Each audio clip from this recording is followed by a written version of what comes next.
We ain't went live yet. What's up, everybody? What's good, everybody? Big Killzown on your phone. The money's still long, and the team is forever strong. We hold on. We got hold on. Yeah. We live. Beatz and Bitz podcast. We back, ladies and gentlemen.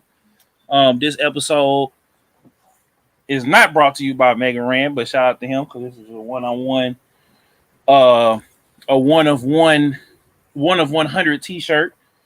Shout out to the Wu Tang. That's who got my outfit today, and Dr. Dre. You know, we pull it for you. That's something else we got to talk about. That's something else. Yeah. So let me see here. I'll shout out Big Shell. I hit up a lot of people beforehand, man. That's like alumni of the show and friends of the show and stuff like that. So I got my boy in here. Are you in here? Say something. I'm check. I'm here, bro. You hear me? What's up? What's up, Asab? Ski Mask. No, I'm here. Okay, yeah, you good. We good. We live and everything, and we live. So I got my boy Crimson Knight, aka Vote My Four, in the building. What you finna go? What you finna? We having a podcast, bro. This the podcast. Beatz Biz podcast. We here in the building. So yeah, man, we in here chilling, man. We was talking about some stuff beforehand, and I'm gonna wait because we got some guests coming in. I'm gonna go ahead and put this up on IG real quick. So I just want everybody right now, man, to Hulk smash that like button, man. Share this everywhere. Shout out to Random Ski Mask, the Slump Guy, but that's really Eli Saab. My boy Midwest Hayes for the Fan TV. My boy John, that just stepped in the building. So everybody just Hulk smash that like button, share this month because we're going live. So what was I getting ready to say? So what's been going on with you, Crimson Knight? Mostly just producing more and more episodes of my 2K19 episodes. WWE, right? Yeah, because 2K20 is still a clusterfuck and no one can play it. Even to the point that I gave up. We tried making characters. It just now hold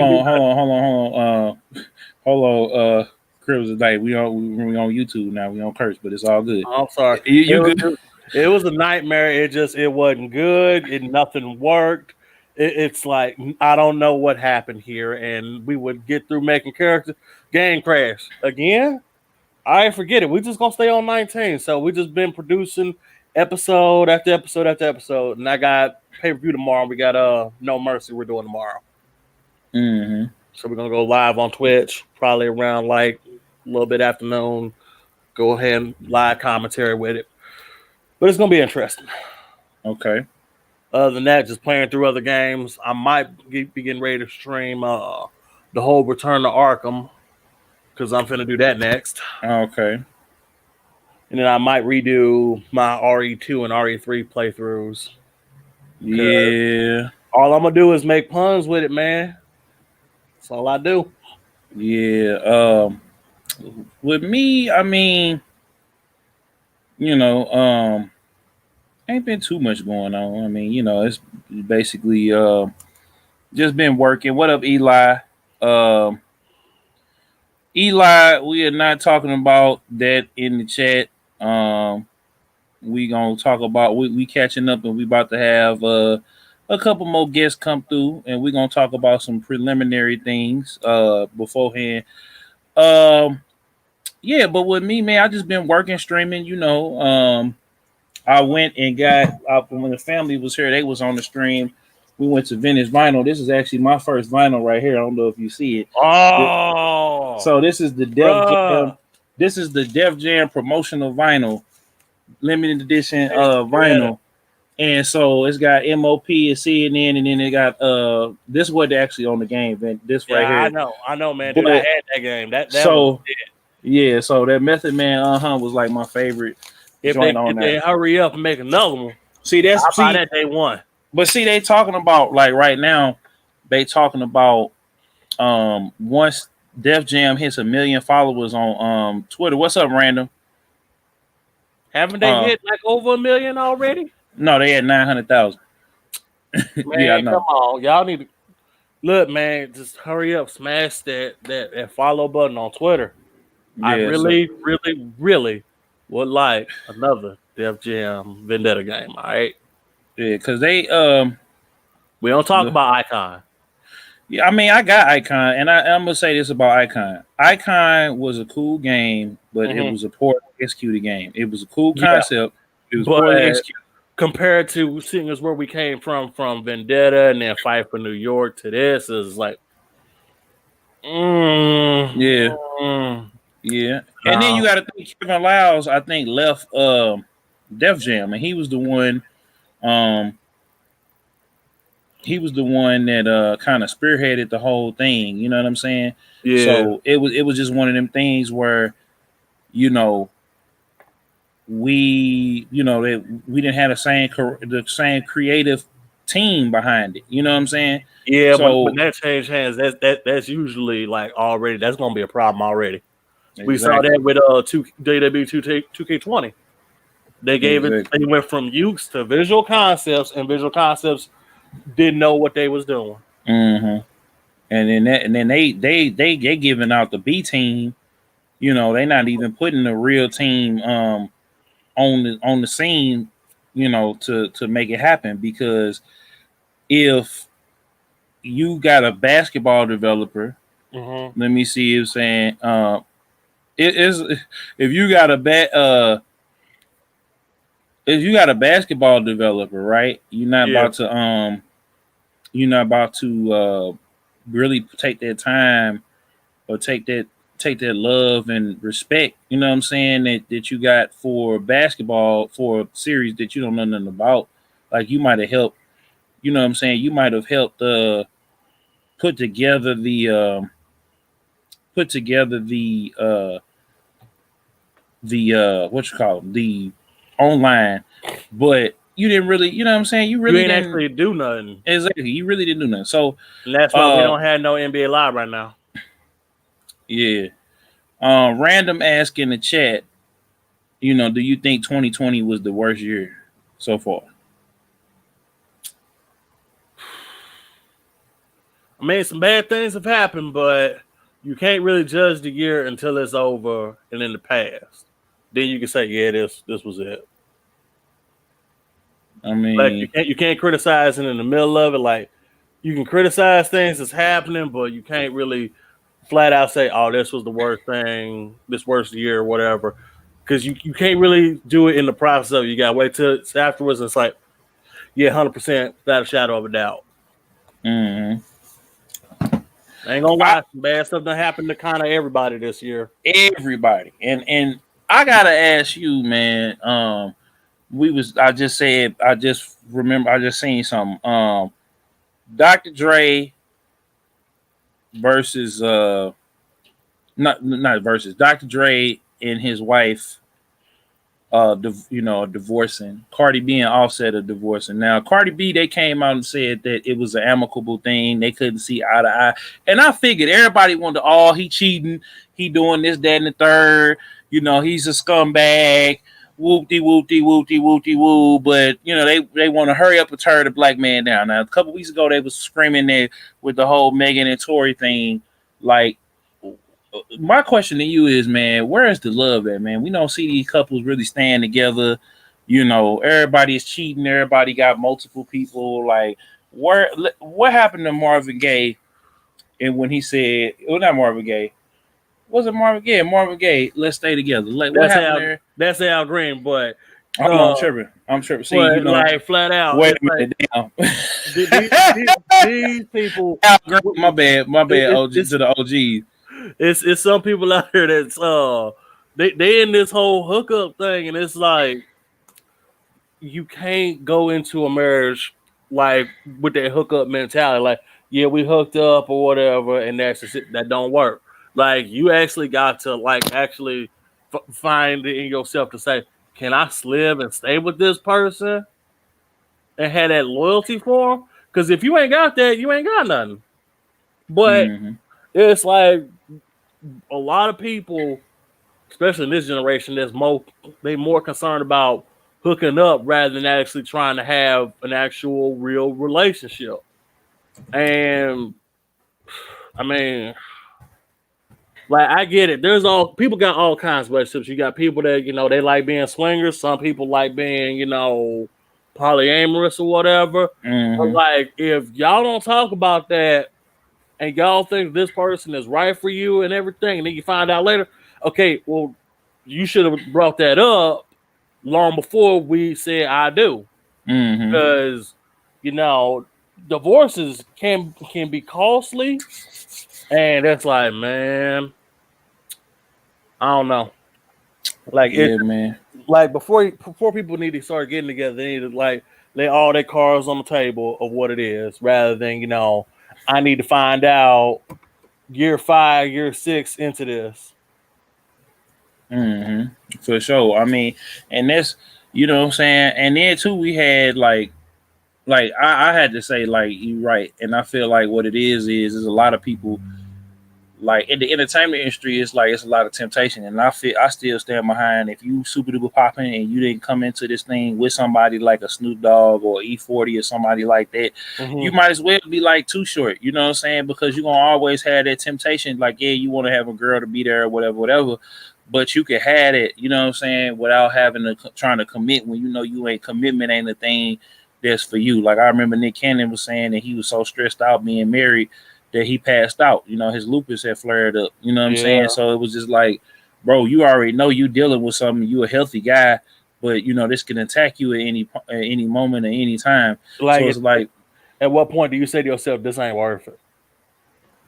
exactly. So it's like you got to ask yourself whether or not are you got to just ask yourself these questions, man, and then really really look at what's going on and what's happening, and not to mention, man, like we just got to start being honest. And then the regular folks is just like you gotta guys, we gotta start finding the juice, man. Like we be a lot of guys are getting in relationships, and I've been guilty of this, where because you get into a relationship because you don't really have the roster of females that you want to have. You know what I'm saying? You don't really, and then you don't have the you're not equipped because the way we was raised different from a lot of. Well, I can't say that because Matt, I know you. You had your mom and dad, yeah, your pops kind of take you under your wing, and you took your little brother under your wing. So it's like it Yeah, was different. It was different for me. You know what I'm saying? Because I was going through a lot of things. Not it wasn't bad, but it was just the fact that I was going through things and coming up and trying to find myself and trying to yeah. trying to get there. Not So it's not like not everybody gonna come up the same way, which is totally exactly. that's understandable. And some people gotta realize that like not everybody had the same upbringing as this person or that person. All right. But Mm-hmm. also, it's like, yeah, I'm kind of like, yeah, you can be in a relationship, but I'm also kind of like, because I got a friend of mine. She's kind of going through because she's been single for like 3 years. She's shooting her shot. It's not working. I'm like, and she like ready to give up. I'm like, look, here what you gotta do. You gotta make yourself happy because if you're not happy being on your own, another person is not gonna fix all your Oh, problems. yeah, exactly. And then, not to mention, I say random and John talking in chat, all the people that we lost. Recipes to Pop Smoke, Kobe, Juice World, Chadwick Boseman, um, Yeah, man. George Floyd, just everybody being that we lost this year, man. And then not to mention everybody we lost to the CPAC. We can't say that word on here either, but everybody that we Yeah, lost to the CPAC. Like I really, really feel like, man, that and I ain't trying to get religious, but I feel like the world needs God, and I feel like people need to get right with God. And this is kind of like a reset, and it's kind of giving everybody a chance. Because for me, what up, Charlie? For me, it's kind of been like a whirlwind, man, for me because I had like a personal injury, and me and you talked about that out offline. hmm, But I then on top of that, like a lot of things kind of got sidelined. I lost some people that was close to me. You know what I'm saying? Um, it was a lot of things that was going on, so it was just like when I look at 2020, yeah, it's been all over the place. But I will say this, man, we have got a lot done. I've been seeing you've been streaming, and that was one of the things, man. When I started getting better and started getting back to getting back to reality and getting off of the treatment and doing something a little bit more natural. Um, Now I've been able to dial in and we've been able to build. You know what I'm saying? You know, been able to just build up this family. Like I don't even look at everybody that's here in the chat, man. It's like fans or supporters. You know what I'm saying? I look at them as family because we was able to bring this channel, which was stalled out at like 1,700. We brought it up to 2,000 subscribers. Did a giveaway. I Yeah. gave away a copy of Ghost of Tsushima at 2,000. And I'm gonna do another game giveaway at 3,000. And when we hit 10,000, I'm gonna be giving away a PS5 or a Series X as soon as we get them in. If they short. So we just keeping it going. So I encourage everybody, if y'all watching this live, make sure y'all like and share this, put this on social media, put it in Facebook, put it in your wall, your Facebook groups, whatever, Twitter, Reddit, wherever you at. Um, you know, oh, that's something we could talk about. Rest in peace to FBG Duck. And I'm gonna just say this, man. I've kind of like with that situation, 6ix9ine, Fabio Foreign, all of these people going, all this gang banging that's been going on. Like, the whole thing with Sauce Walker and Go Yayo in Texas and Yeah. all this stuff going on, man. I feel like this, man. I feel like if you're gonna take 30 years to knock your brother off, but when these racist people or these people that step out of line do something and you know where to be found, I don't want to hear about it. Like I stopped listening to Meek Mill, I stopped listening to Freddie Gibbs. They rather attack academics or whatever because he not kissing they behind. I mean, it's weak Mill. I don't got nothing to say to him. Yeah, I mean, and you know what I'm saying.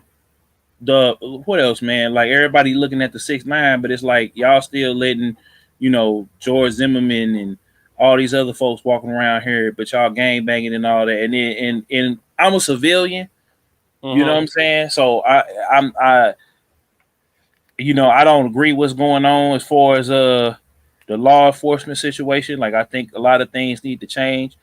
But I also feel like we got to change too, because it's like every day outside of my window, people shooting and killing each other. You know what I'm saying? As black people, we got a problem on both fronts. You know what I'm saying? As a black man, because I can't say nothing about the streets or whatever, because we've essentially what I heard from a lot of people, man, that I know that's been protesting and doing all of this is like, you show up after the fact with guns, and you show up after the fact with with a whole army of people, but worse than people when that stuff crack off.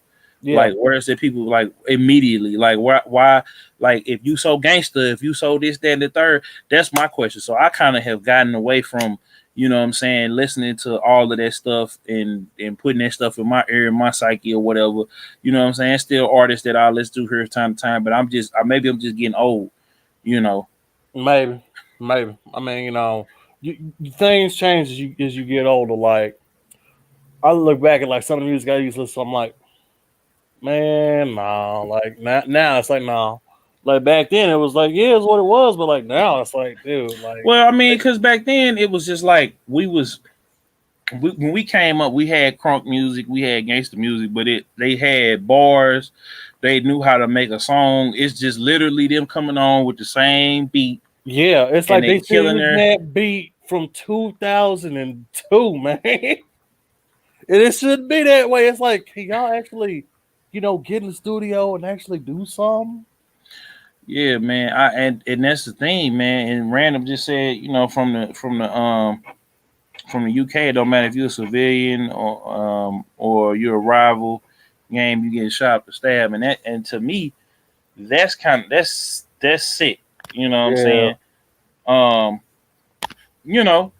That to me is like it's just like, and this is going on in black communities all over the world, and that's why I'm trying to figure out like where can we kind of get, and we gonna get to the shenanigans. We waiting on our guests to get back, and we waiting, you know what I'm saying. But I wanted to get all of this heavy stuff out of the way, so when we get to the jokes and everything else like that. But I'm just glad, I'm blessed that you still here, I'm still here.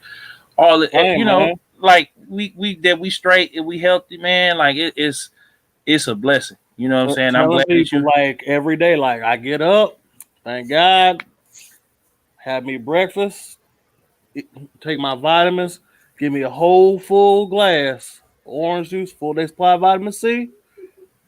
I'd be looking too good to be having to wear a mask, but I gotta get groceries, so I toss it on. I go up in there, I get what I need, And you go and about that's your what business, it is. you know. And that's what it is. I might not like wearing it, but it is what it is right now. But hey, gotta keep things going along in life. Like I can't sit up and be like, I can't do this or I can't do that because I gotta wear a mask. No, dude, just put on the dang mask.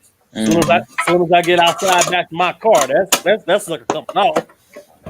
Yeah, now that I got you here, because we gonna keep it rolling. We're gonna get to the PS5, we're gonna get to the Series X and all that. But now that I got you right here, big dog, we got to talk about some things that's near and dear to our hearts, especially especially the stuff that me and you, namely what we kind of bonded over. And let me see here.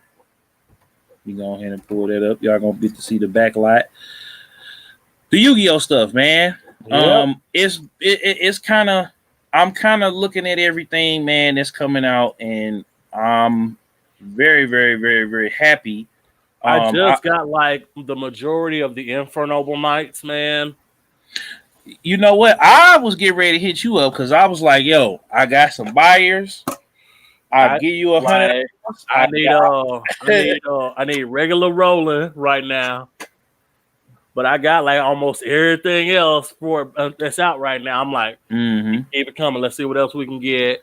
Yeah, hey, because I just started a Yu-Gi-Oh page, so like I said, I was finna hit you up. Like, here go $100. I'm finna move this, and I'm gonna get back to you because it's the secondary market and bust wide open. I just got the 10 over here. I didn't pull Dragoon, but you know what I'm saying. I don't always work out that way, but hey, no, I liked it because I got this, like you said, all like the like, let me see what was in here, man. It was a lot of stuff that was in here. Like, we got World Legacy stuff, these witchcrafters, the new magicians or whatever. We got new Gladiator beasts. We got Marcinez, which is like a water cyverse thing. We got, and then we got, I got the Destined Rivals, which is a dope card. So I need, and then we got what else did we get in here, man? It was just a lot of stuff that was in here from the last few sets. The Unchained monsters. They brought BES back, the satellite, the blaster. Yeah, man. So it was just a lot of stuff that's been coming through. Trickstar, like they bring it. I like that they bringing back everything. And then I want to get a box of this because I'm been a notorious guy at the Furious Night. Then how do you feel about this Neuron thing? And then they got the remote duel, whatever the thing is. So this is basically the support app. You can you can make decks on here. You could put stuff together. It's got a whole data. I haven't tried it out yet. I'm about to. You can calculate life points and everything on here. I'm about to try. How do you feel about that in the remote duel thing now that we've Yeah, I mean it's cool, but also I'm like, I miss them days where them video games for Yu-Gi-Oh used to constantly come out like every other year, and it's like now it's like you got to the duelist, and that's just it right now. I'm like, bruh, come on. Yeah, I mean, but I feel like I feel like I'm gonna cut this off. Oh wow, I didn't see they had Dark Magician Girl, the Drake. Okay, all right. Yeah, okay. It's a lot of stuff coming out. Okay, let me get up off here. Maximum Gold. All right, so let me get back over here to the thing. So yeah, like it's a lot of stuff. Welcome to everybody. Hold on. Before I go any further, welcome to everybody in the chat, man. If this y'all first time here, man, I go by the name of Big Killzown on the phone. The money still long. What up, low to high? This is Beatz and Bitz podcast. Got my man Crimson Knight in here. Yo. You know what I'm saying? I wanted to make sure we here. So make sure y'all tap in, hit that sub up, hit that notifications bell, like that like the video. Let me make sure here. Send me your Twitch link because I want everybody to because I always spell it wrong. Send it to me real quick on Facebook. All right, sure. One sec, man. Let me hold on. I got it right here. Yeah, so we're gonna make sure y'all follow up my boy. I'm glad that you're here, Loda High. I'm glad that I appreciate you. Um, let me see here. Where is your following? Okay, here we go.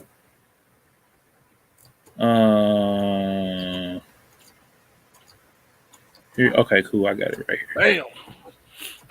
Make sure we got that in here. So yeah, yeah, man. I really feel like they're not doing it because we got things like, what's the name? What's the name of that thing? We got Dueling Book. We got YGO Pro, Dev Pro. We got all of that. You know what I'm saying? And because we got all of that, it's like they like screw it. Why are we gonna spend all this time, money, and resources to put out these games every year? Yeah. And you're not even about to you know what I'm saying? You're not even about to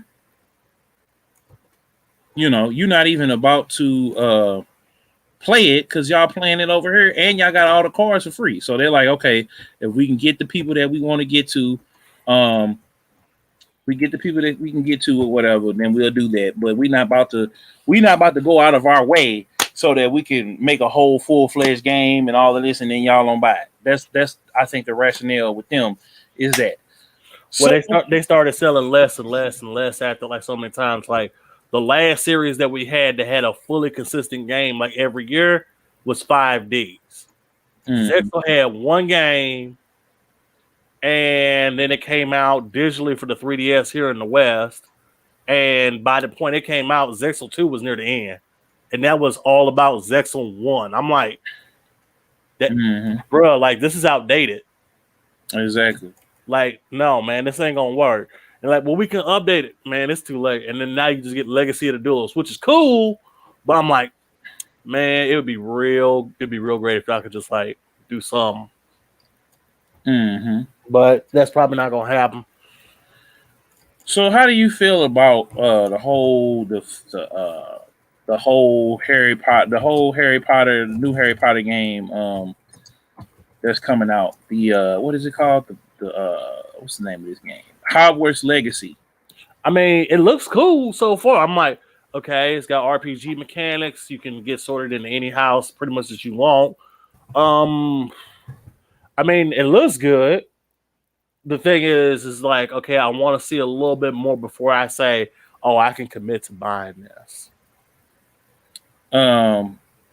Okay, so right now, I don't know if you know, J.K. Rowling is. Oh, I'm aware of what's going on with that. She is some hot water. Wata-ta-ta-ta. She in some hot water. You ain't in no hot water. That's ready to be made in a soup. Yeah, I mean, I don't understand like why she's choosing to go down this route to discriminate these people in this community.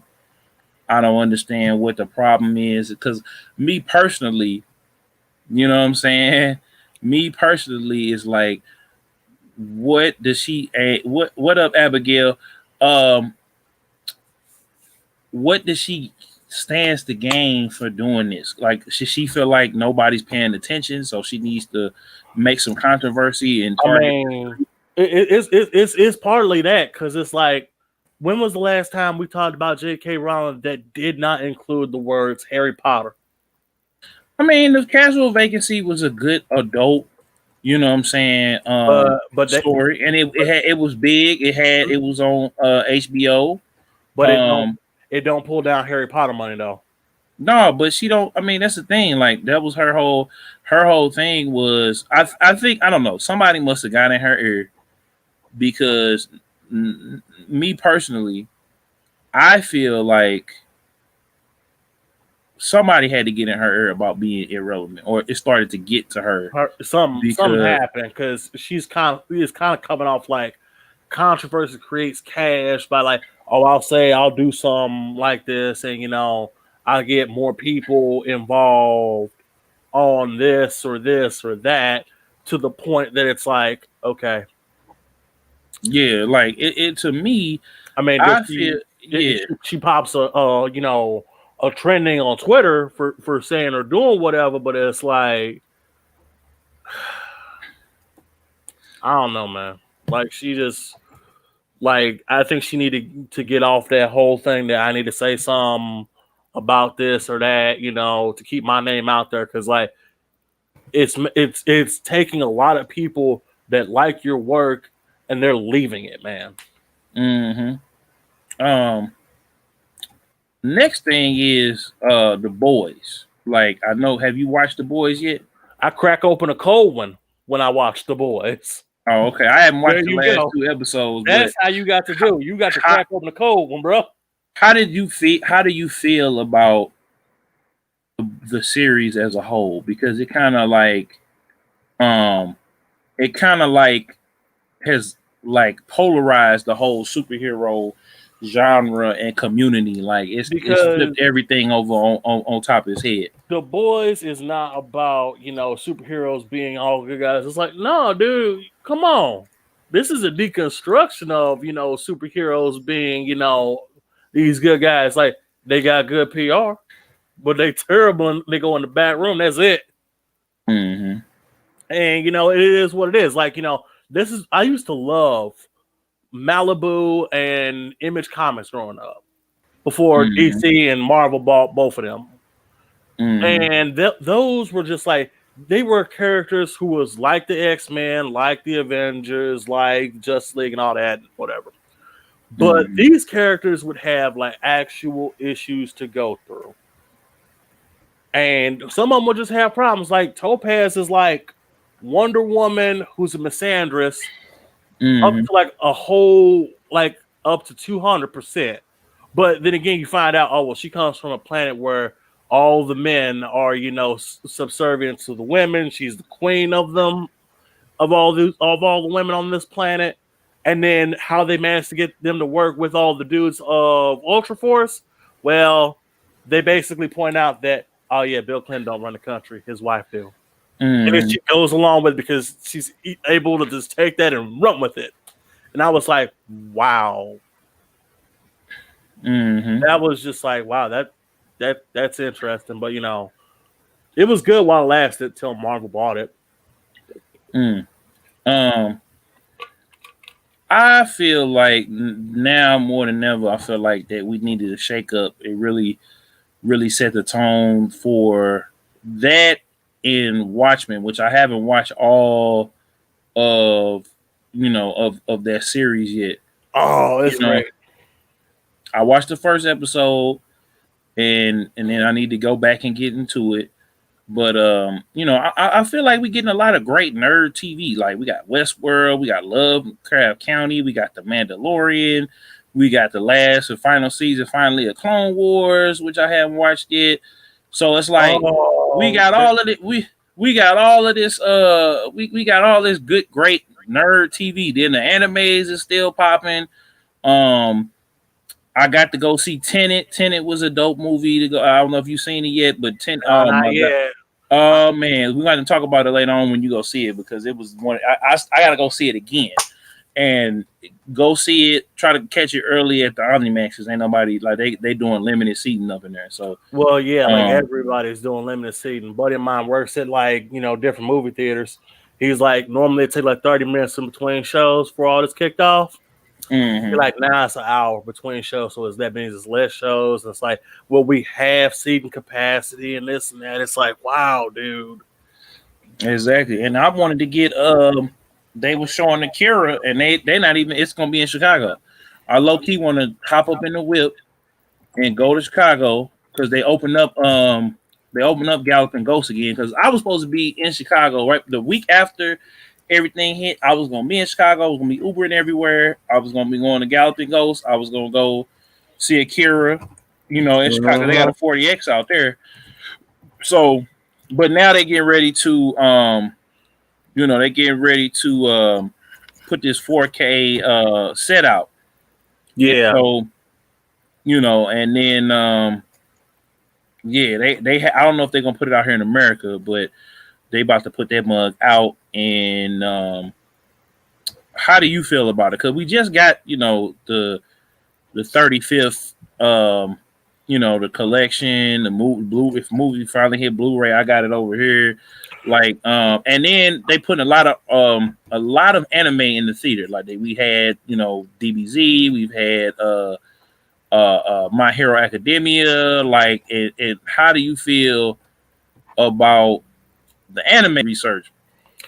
Like, all right, maybe because I come from that time when anime was like, oh, it was like people weren't watching it. Dudes watched Dragon Ball Z, but they wouldn't admit to they watched anime. Like, I came from that time where it's like, yeah, like you had to kind of go like, do you watch anime, man? It's like you had to keep that as a closely guarded secret. Now it's just an open thing. I'm kind of like, I kind of liked it better when it was my own personal little secret, but it's cool, whatever. Now, whatever.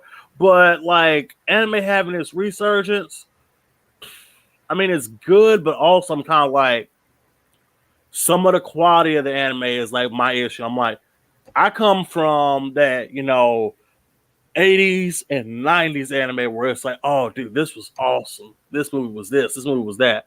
And I remember when, anime was not as plentiful as it is now.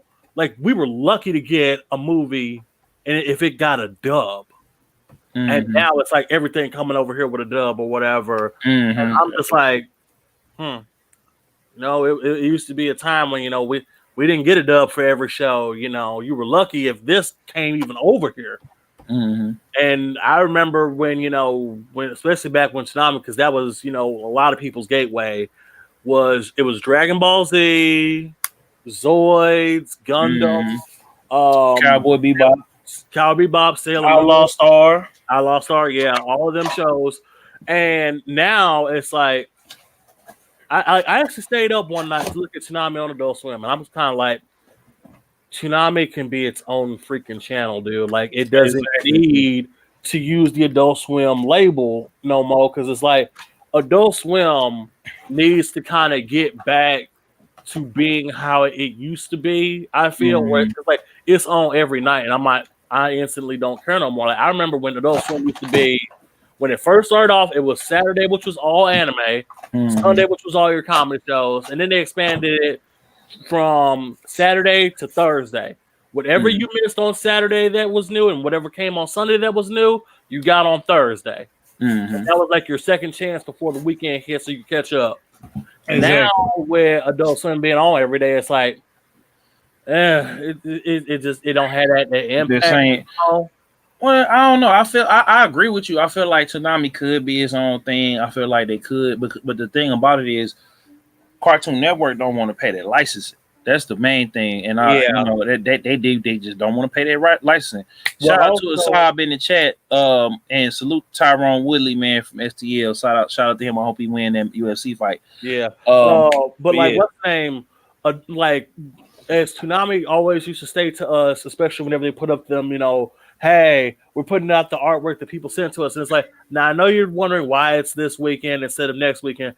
Well, next weekend is the holiday, so we get the boot. We're a production, not programming. I was like, and like one of my friends, like his little brother was like all upset that, like over Labor Day weekend, he was like, why are they doing marathons again? They just did a marathon. Like, they know nobody finna be, well, like people gonna be home, but like, they know that like people like, well, I'm just gonna catch up. So like every time it's usually a holiday weekend or it's a holiday of this week or whatever, Toonami has always been like, no, we're just gonna do reruns this time because it's like, well, they know nobody finna be home normally during these kinds of weekends. So like Christmas weekend, we're doing this, all these episodes.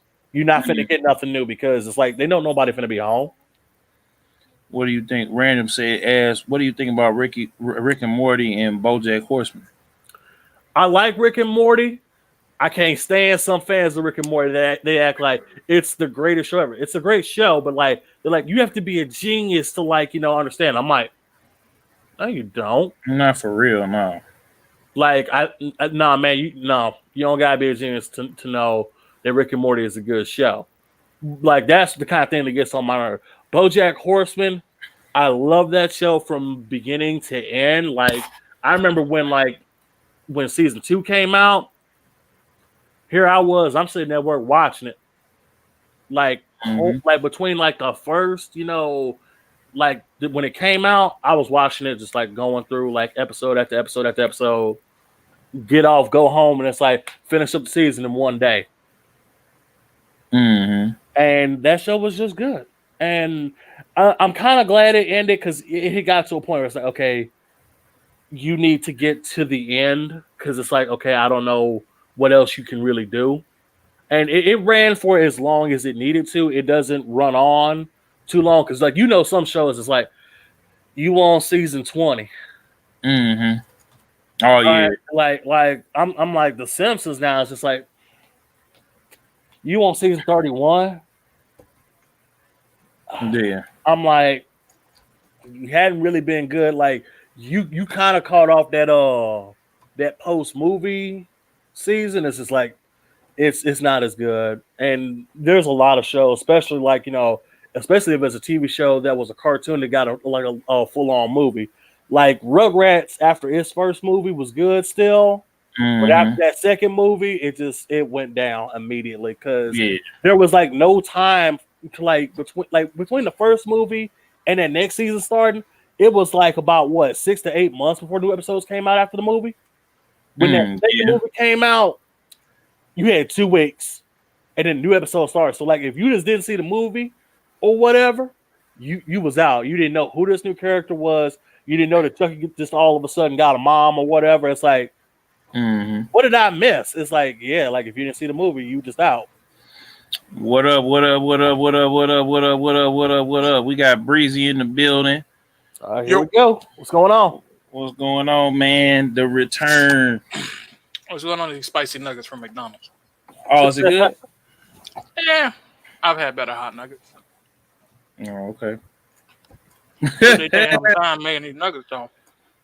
Oh yeah, man. Yes, yeah. It was. Yeah, we didn't even tell the people that you was coming back, so it's kind of a surprise, like for the people that's long time coming back listening. So we were just talking about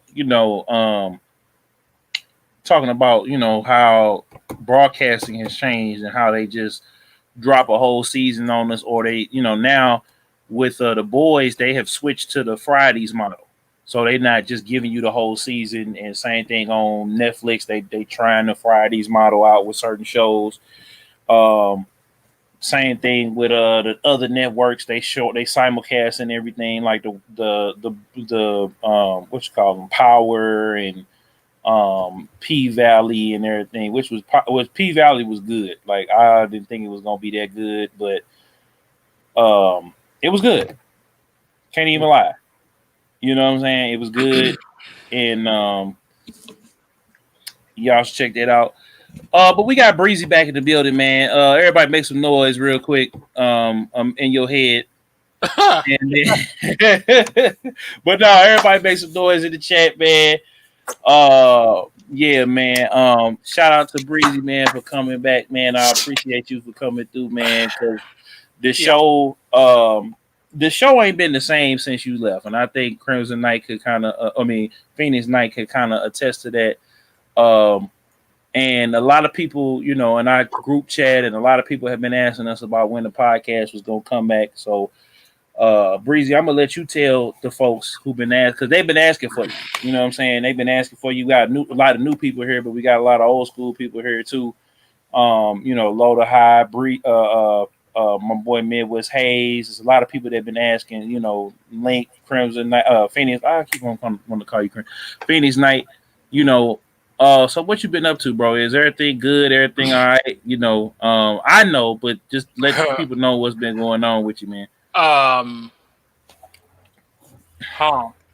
been busy just doing a lot of. Well, where do I want to start? All right, we'll start at the top. So, for those who don't know, who are new, I've been working on games, and I got a project I've been working on for a while now. I'm trying to finish and get out by the end of this year. It's good. I'm making good progress. I'm just trying to stay focused and get that done and out of the way because I've been working on it for so long. I got frustrated at myself for just not getting it done, and that's what I've been really pouring myself into, like 1,000%. I also had Corona, which was fun. That shit Oh, wait, hold real. on. CPAC. You know, YouTube, they come through here like, wow, well, you know. I had the how do I word this? The CPAC. I had the CPAC. It was that shit real, yo. It took out my whole family. And like I just not feel back to normal after like 2 months later. But yeah, that's pretty much been it. Just been keeping my face in programming code and artwork and just being busy, just getting shit together and crossing T's, dotting I's, and just trying to just get shit done. Because like, I mean, Killzown knows this. You know, when I met him, I was interested in games, went to college for games and programming and all that other shit. And we used to write for a bunch of different websites and stuff like that. And I literally put all of this shit on the back burner to like really invest and support people at the time I felt were my true friends. And it was, I'm not going to say it was a waste of time and energy because it was a learning experience, but at the same time, and I've had conversations in private with Killzown about this, there's at times I wish I would have just left early when the writing was on the wall instead of toughening it out, because had I did that back then and, you know, linked up with Killzown earlier, chances are me and him together probably could have already had our own site and been some big like Twitch streamers or YouTube streamers and stuff like that. So that's pretty much what's been going on. I've been behind the scenes trying to figure out what I want to do with my channel. I have a channel. Not gonna mention my channel. Got an email from YouTube today. Told me my channel was not demonetized, which was fun. So I got to figure out how I want to handle that, if I want to make a new channel and all this other shit. But I just been busy nonstop, like 12-hour days, coding, artwork, programming, doing little side jobs here and there, all types of shit. And like you see my setup, bro. Like you remember when you first met me, I was literally sitting on milk crates and shit programming. And Phoenix Night, we gonna, you know, since you set it off, this episode gonna be set off. So anyway, we keep it rolling. You know, but it's all good because I didn't let him know. But go ahead, Breezy. Oh no, that's pretty much it. Just like you know the struggle I've been on, you know, from just like programming with shitty computers to getting a decent computer to not having an actual desk to getting a proper desk. I'm working on a proper chair right now. I snapped the back off my chair last night. I bust my ass in this damn room. I was legs in the air like one of them Looney Tunes fucking cartoons. So it's like, I'm dead ass serious, bro. I leaned back, that shit said snap. I was like, oh god. So it's a grind. Like right now I'm in an art contest for like the cash prize is like $3.5 grand or some shit. So it's like I'm busy, like busy body over here trying to get shit done. But Killzown hit me up and was like, bro, I want to bring the show back. You think you can pop in every now and again to get it going? And I was like, yeah, I can see what I can do. So I had to. I didn't even go to bed after I got off the phone with you last night, just to be here for this. So like, when I say I'm grinding, y'all, I'm grinding. Like the grind is real. Yeah. So you know, and it took a while because you know, bro, I was telling Breezy like, yo, we want to me. The new show is basically gonna be me, Phoenix Night, JJ, and Young Link. You know what I'm saying? And what we're gonna be doing is we're gonna be putting the show on the streaming services. So if y'all heard listening to this live, we're gonna be putting it on there soon, and I'm gonna be grabbing the old episodes, and we're gonna be putting out twice a week. So we're gonna be dropping twice a week. You know what I'm saying? A la Joe Budden, Joe Rogan, some other podcasts. So we're gonna give y'all the blast from the past on the streaming services because they already on YouTube. I just have to go back and keep adding them to the playlist. That'll be up on the front page of the YouTube channel. And then I'll be working on clips from the old shows, clips from the new shows.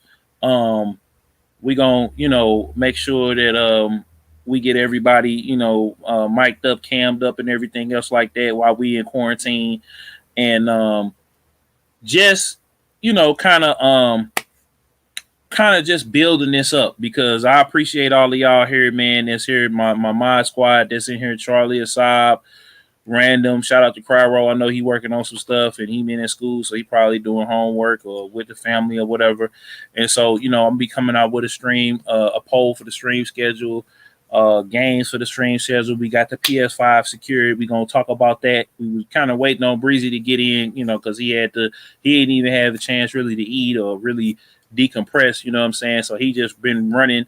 And y'all know, I've been kind of, I ain't gonna say inconsistent, but I had to kind of slow down with the streaming. I've been making sure I've been giving y'all 2 to 3 to 4 hour streams a day, at least one of them a day, so I can start, getting stuff around, getting stuff together, like keeping up with life and make sure I eat, make sure I sleep good and all of that. Because one thing I don't want to do with, especially right now, is crash out and have to go to the hospital.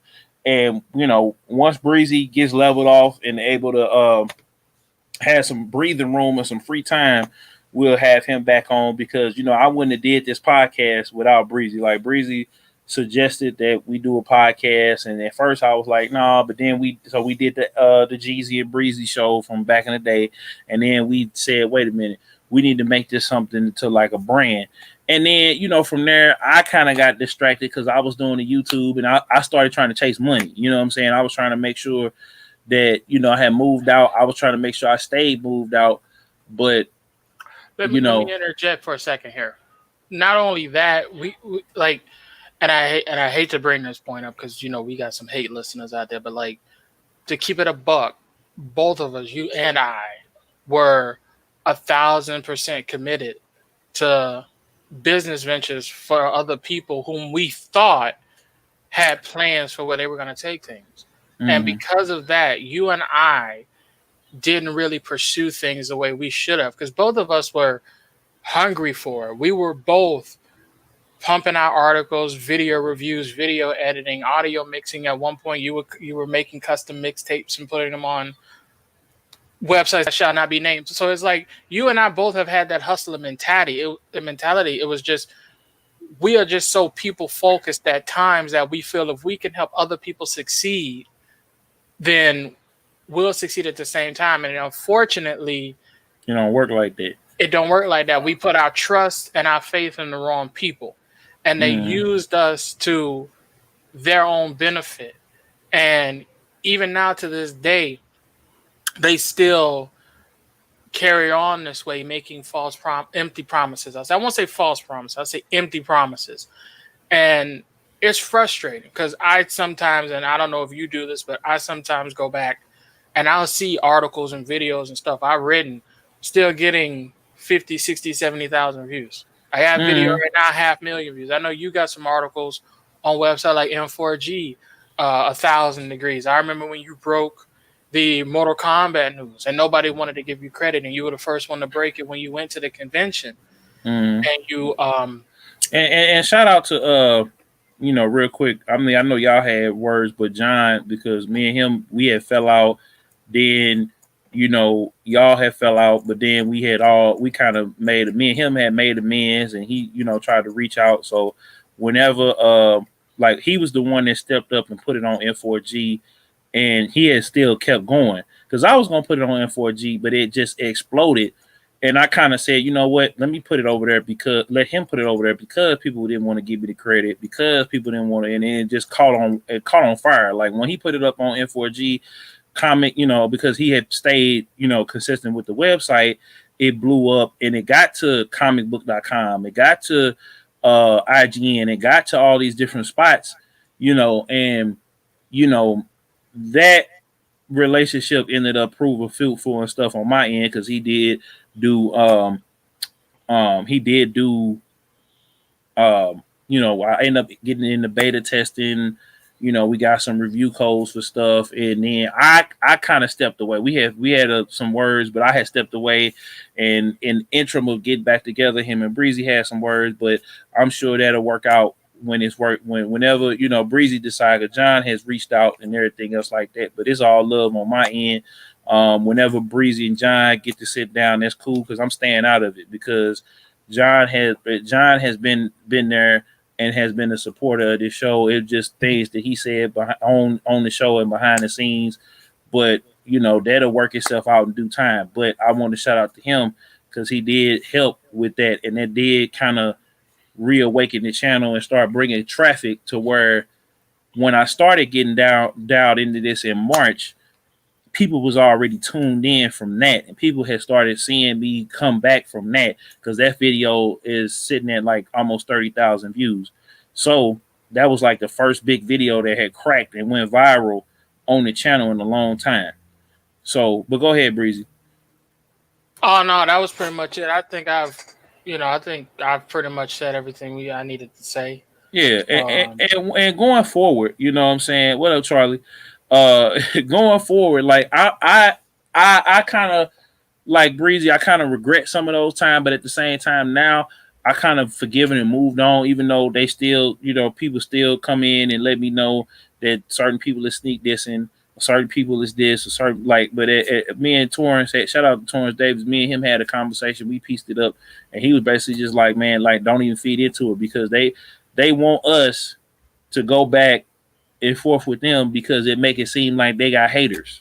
So they gonna sneak this and do all of that. But you know what I'm saying? I got the footage of, you know, said person who stayed dropping salt on me and say he was gonna do X, Y, and Z. I got the footage of him rolling away in his wheelchair. I got the other footage of people running away from me at conventions and stuff like that. And I would even, you know what I'm saying? We just from this point forward though, we not giving that no more light. We're not giving that no more energy. Yeah, it does suck that we have, you know, had some setbacks. And even right now, it's been hard to push through things because Breezy is getting to a point where he's reestablished himself and figuring out the way he wanted to do it. I kind of had just said, you know what, now that I'm been dialed in because I had a personal injury, I had some setbacks financially and stuff like that. But I just said, you know what, this time we really going in, and I got to shout out Phoenix Knight because he really was the first person that I seen in our circle really just besides John to really just go real hard. You know what I'm saying? As far as the streaming and building up a fan base and all that. So I got to take my hat off to you. I know you've been chilling, you know, Phoenix Knight, but I mean, yeah, like you know, like I went hard into it, and it's like let me just keep doing every day because it's like. I'll play different games. Yeah, it's JW 2K19 like my main focus because we put out practically an episode every day unless it's a pay-per-view week. That week you're only gonna get 4 shows. But you know, every other week is like 7 days a week getting an episode. And I do storylines, I just go at it.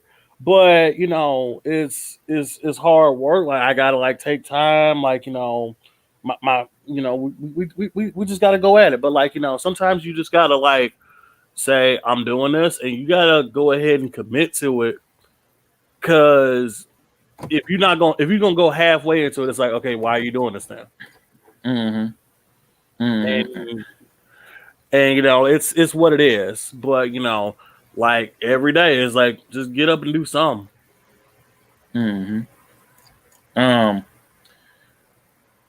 So my next, so now we got that all out of the way, and I can't thank y'all enough, man. Especially I didn't really want to even do this unless Breezy was gonna be a part of it, and then once Breezy kind of broke it down and say, "Yo, I'm handling this business. We gonna keep this rolling," because I just feel like we gotta keep this, we gotta keep this train rolling, and then and actually enter into the space because before it was just. We live on YouTube, but now is we getting on. I think I'm gonna go through Anchor, and we getting on all of the DSPs. We getting on Apple Podcasts. We getting on Spotify. We getting on Stitcher. We getting on all these places, and we getting ready. I got the Instagram set up. I got the Twitter set up. Like I got all that stuff. The YouTube set up. Everything is set up. So it's just you know making sure that I cross my T's and dot my I's. And let's move forward into the future. You know what I'm saying? Because this is what I like, you know, like Breezy and like Phoenix Night. This is what we want to do. Like we all can go and work and find jobs and stuff like that. But you know, this is why, you know, to get people like Asab, you know, who's a dope streamer and editor to get him the stuff that he needs, and you know then to get Charlie the recording studio stuff that he needs, and Cryro the streaming stuff that he needs, and the production and camera and all that stuff that he needs, And we just want, my goal is to, personally outside of the podcast is to make 3 times what I'm making now. You know what I'm saying? A month. You know what I'm saying? And a year. And then whatever, you know what I'm saying, after, finances is taken care of, housing is taken care of, bills is taken care of, cars taken care of. The rest of that money, it would be put into, well, we're gonna have merch on the way anyway. So y'all been asking for merch. And so, we want to make sure that, with the podcast the same way. I want to make sure that, Breezy especially, we've been building this up, and once it hits critical mass, I want to be able to chop that bag up with Breezy and with Phoenix Knight, with JJ, with Link, and people like that. And we able to just, make this be a community. Even now, this chat is manageable now, but when it gets crazy, I still want to be able to have my posts on what's going on. Like, y'all still gonna see me on y'all videos and what y'all got going on, because it's enough out here, enough money out here, enough attention out here, and enough people out here that are following and support what we got going on and taking this on the road. I got the music going. I got some clubs and things lined up. I got to go back and check and see if those things is on in the city.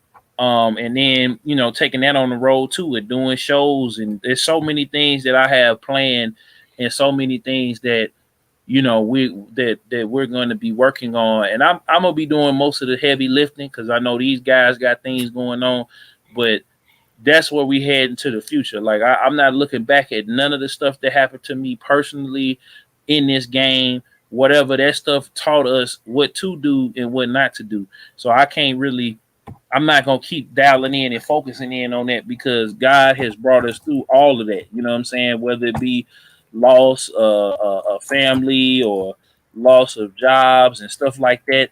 Like, I can't keep giving those guys or giving, you know what I'm saying? And even Torrance said it himself. It's like, I know what I did right and I know what I did wrong. I've apologized and owned up to what I did wrong. And what I did right, I'm not necessarily looking for credit. I'm not looking for, you know what I'm saying? Because people know what they did and people know what they didn't do. But I was just telling my boy, shout out to BTG, Michi. I was just telling him, we got to forgive people, not because it's absolving them of anything or not holding them accountable for anything. We got to forgive people so that we don't hold on to that anger and resentment in ourselves. You know what I'm saying? And sometimes getting that vengeance isn't going to satisfy what happened. That's not going to change what happened. You know what I'm saying? Me running up on or pulling up on these people, and that was because they threatened me. You know what I'm saying? But me pulling up on them, busting them upside the head, or me exposing them and stuff like that, and dropping the foot. Like, I could drop the footage, but I'm not finna. Like, why? I mean, it's sitting right over here. You know what I'm saying? And this camera, and I kept it. You know what I'm saying? You know what I'm saying? Like, it ain't even worth our time to even talk about it. But I appreciate y'all, brothers. I appreciate JJ Link. I'm sorry. We're gonna make sure we do another one. We maybe get Breezy on, and we gonna definitely turn it up and shoot the breeze. And y'all are here, JJ. Y'all are here. My boy Michi and Eddie. Like I said, BTG. Y'all gonna start hearing them on some of the streams. So y'all just make sure we got a lot of content, man, over here on these ways that y'all gonna start seeing and hearing. And the show will be here on this channel, but once we start getting the YouTube circulated, once we start getting the Twitter, we start getting the Instagram and the Twitter and all that circulated, we gonna start letting y'all, start migrating everything over there, or we might just I haven't decided on it, because we could Joe Budden it, or we could chop it up or whatever. But I do want to kind of have that, and that's also going. Beats and Bitz over there, that channel is also going to be hosting some of the content from like the Mod Squad affiliates. So like Breezy, some of you might get a video from Breezy that'll go up there. That'll be a video from his channel, or a shortened video from his channel, and basically point you in the direction of going to Breezy's channel, or with Phoenix Knight, point you in the direction of his channel. You know what I'm saying? If that's cool with them and that's what they want to do, I want to open up the floor to the people who are working, and that's how I kind of want to do it. And as far as, I haven't thought. Now, if it gets too crazy, we're gonna start probably doing review processes and stuff like that. It might be a small fee involved or whatever once we get to critical mass, but it's not gonna be give me $1,000 to me put you on this mixtape that ain't nobody gonna be seeing. No, this is gonna be something that's gonna help you get traffic. That's gonna help you in real time. This isn't, we not finna be DM me your mixtape or DM me your video or whatever, and we gonna put you on something that don't nobody see. I see that's one of the topics I wanted to get into, because a lot of these artists are doing it now because of the CPAC, because of the quarantine. It's a lot of that going on. And I don't want to call nobody out or whatever, because people know they getting the look, you know what I'm saying, for that. I'm not even going to bring it up on the screen, but I'm just letting y'all know the roadmap. But, now that we caught all the way up, now it's time to talk about the elephant in the room. And y'all know what we finna talk about. So I hope you got everything, all your Zuzus and Wham Whams together. PS5. Now, I have to apologize to everybody that was watching, because I had a long day. I was hyped. I was hyped up on caffeine. I had went through work. I had some milk and some good Old Town. If you from St. Louis, you know about them Old Town donuts.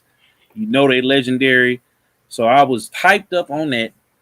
Whole bunch of sugar, whole bunch of caffeine. Couldn't sleep. Binge watched P-Valley, watched the old PlayStation 5, the reveal and everything else like that. And got to this, and it was a snooze fest. The showcase where they showed off the price and everything else like that. And a lot of it, they are keeping close to the chest. Like it's a lot of things that they're keeping close to the chest. It's a lot of things that I'm gonna take this over here because this is a graphically intensive site. So we're gonna cut that off. But a lot of it we've already seen. You know what I'm saying? A lot of it we've seen. A lot of it we got to see little bite-sized clips of the stuff that's getting ready to come out. We got the Final Fantasy 16 reveal, but I felt like it was just like we didn't get that much gameplay. Like I don't need a whole. I just needed you to show me God of War a little bit more on the Spider-Man, because I feel like the Spider-Man demo we got before for the original Spider-Man on the PS5 was way better than the demo. It was way better. It was more of a showcase of whatever, and this was kind of like we're teasing you on this. And Demon Souls, that was cool to see, but it was just another like, okay, we're gonna show this to you in engine, you know what I'm saying? So yeah, how did y'all feel about it? All right, with PS5, I watched the whole thing. I was just like, I had my inner Kevin Sorbo came out because I was like, I am so disappointed. And it's like there was nothing out here that was like made me go like, oh, I need to buy this. And it was like, well, we got the Spider-Man game. And it's like, yeah, most of that footage was like 85% not gameplay. And for what the gameplay that you did show was all a quick time event. And I'm like, this isn't a really good way to get me to buy it. Like compared to like what we got with the Spider-Man actual game, when we saw that presentation for it, was like, wow, dude, this looks like I want to play this.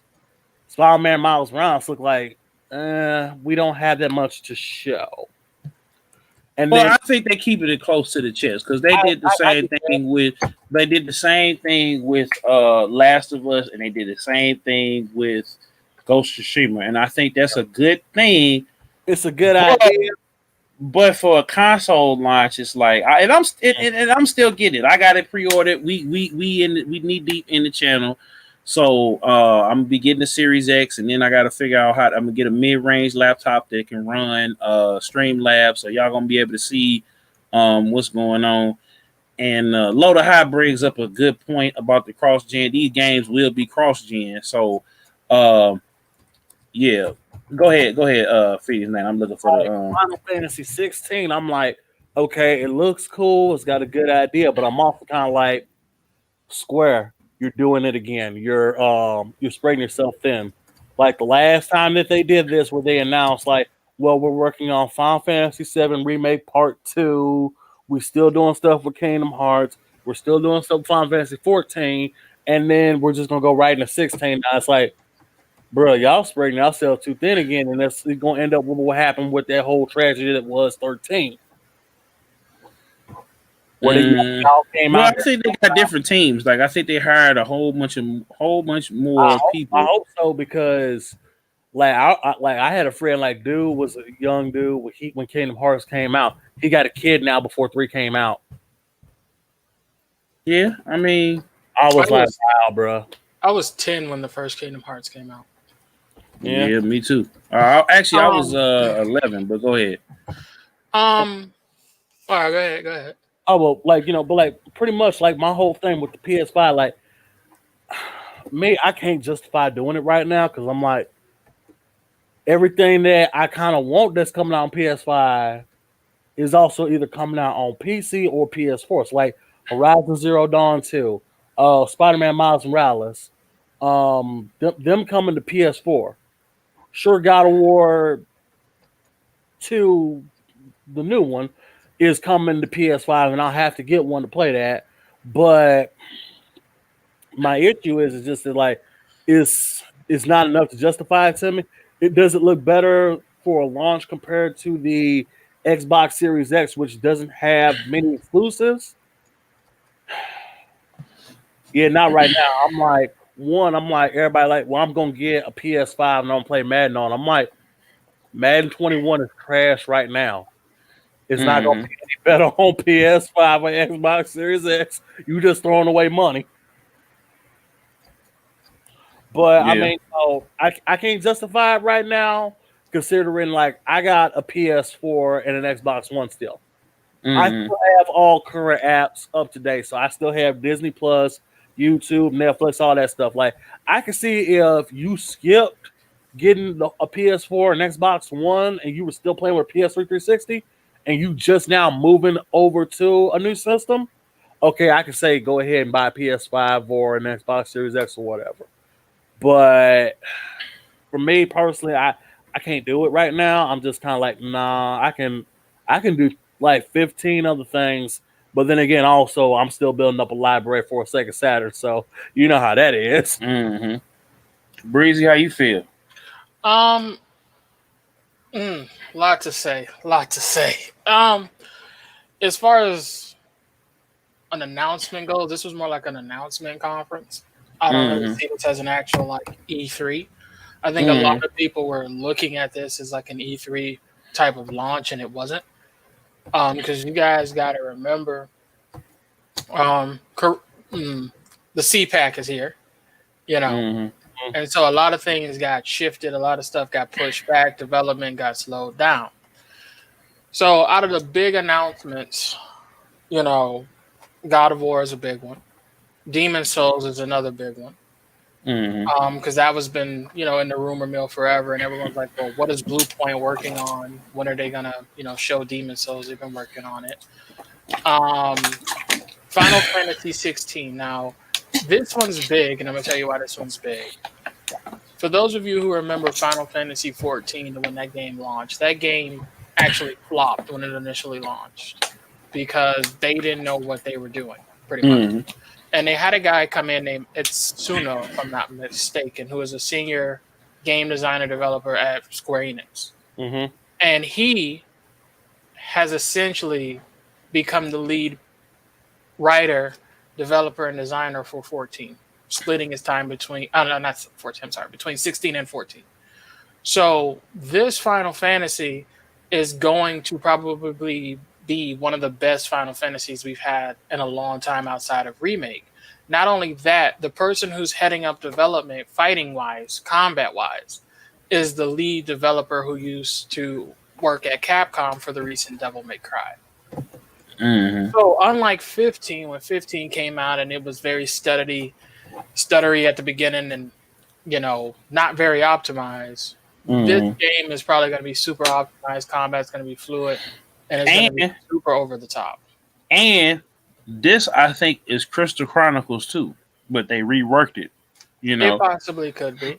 because in the trailer they've dropped that, and some of the characters are similar, or they kind of dropped that because this was originally, I think they were going to put out Crystal Chronicles 2, but they just decided, okay, well, we're gonna put Crystal Chronicles remastered out on the Switch, and I think it's gonna come later on to PlayStation and Xbox Series X.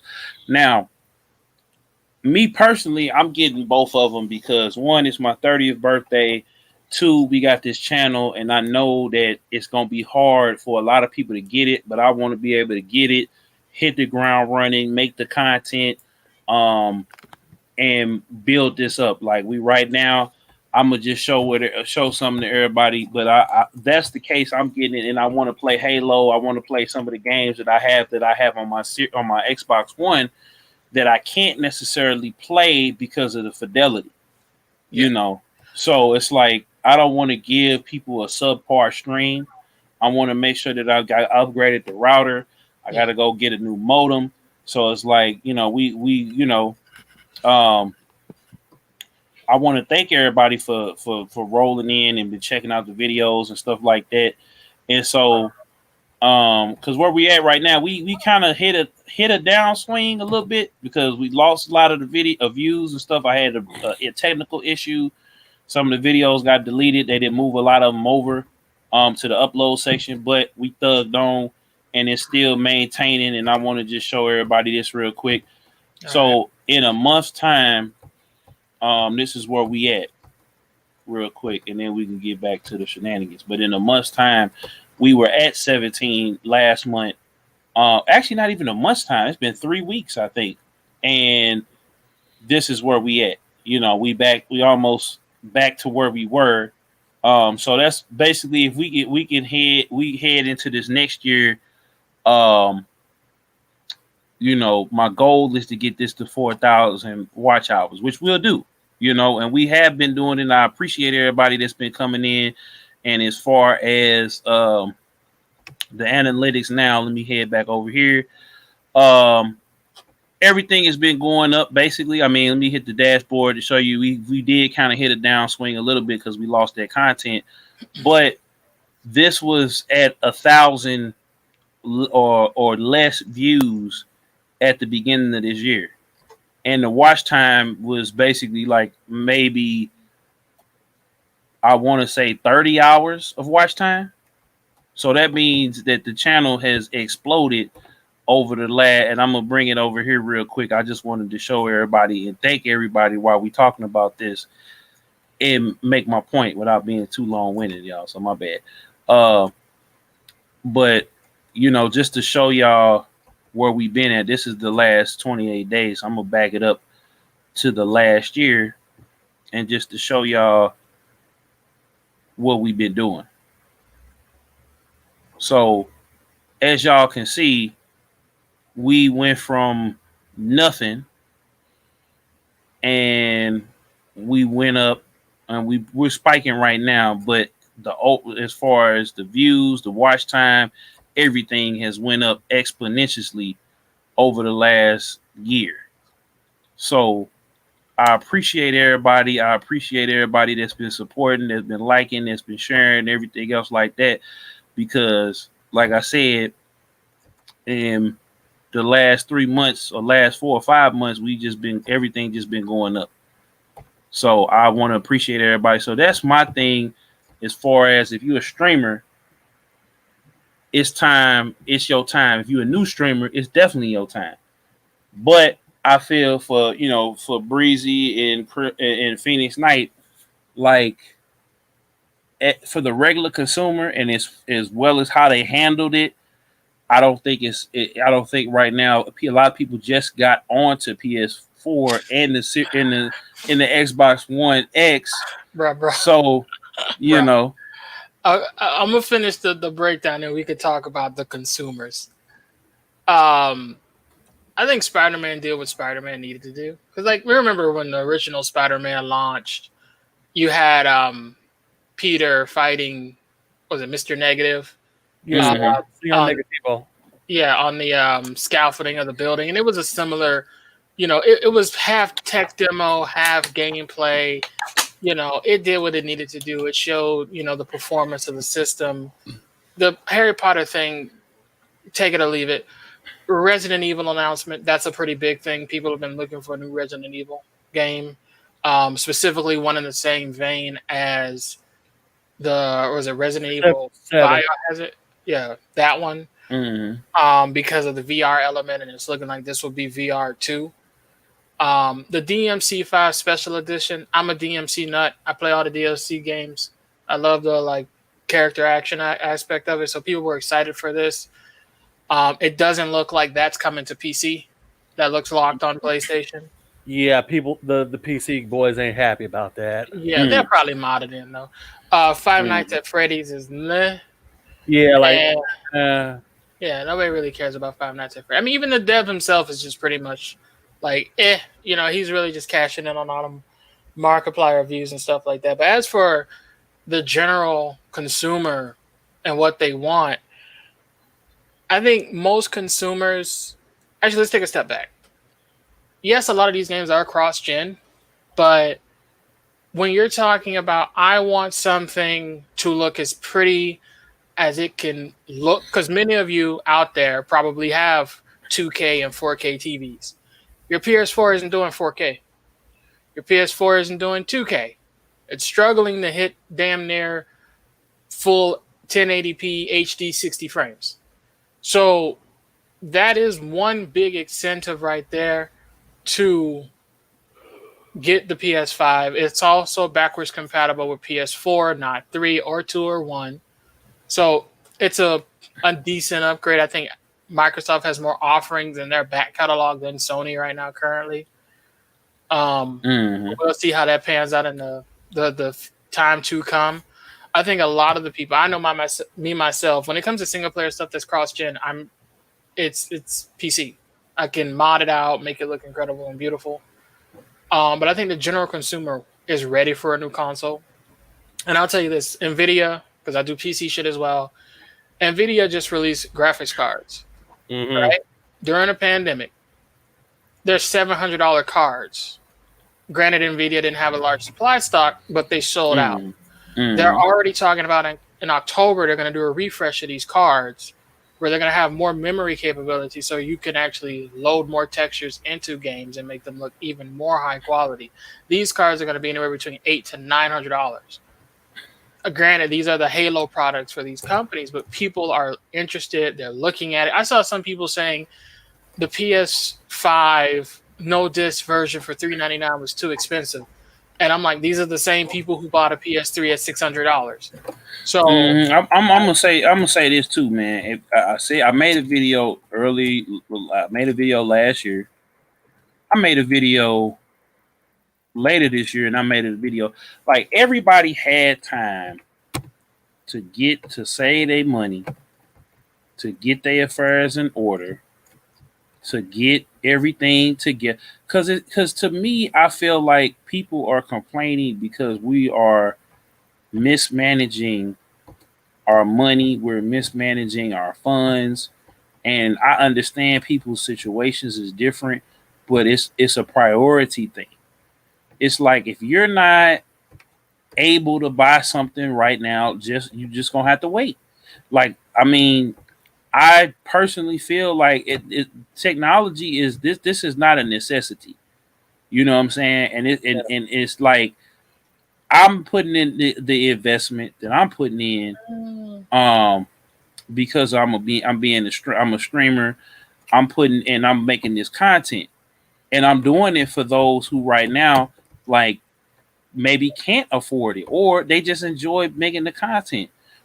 And you got to look at, I feel like if you people been spending a whole year complaining about these consoles, constantly complaining how it's cost too much. It's too much. And if you just now got into the PlayStation because that's how you would afford, that's what it is. Like, I made the sacrifices. I had to, kind of humble myself because of the setbacks that I've had. and kind of push through because I said, you know what, this is what we doing. This is what I want to do. But I feel like some of the rage that I've seen, the cussing these people out, threatening people because like, you know, they're just, you know, I'm not trying to talk at nobody here watching live or listening to it or talk down or whatever, but we can't be harassing people for something. They dumbasses. Whoa. What you talking about? No, I mean People who are just like mad because a product is out of stock or mad at companies. I was big. I was mad because I felt like I was going in. I had went in on made a post. I don't know if y'all seen it about IG, and I was like, you know what? Why would y'all run with this? And y'all know this was literally it was Jeff Keighley who came out and said what he said, which he is plugged directly in. But it's like the company never came out and said nothing. So if Jeff, why? That's what I'm saying. Like as far as the pre-orders, Sony came later on.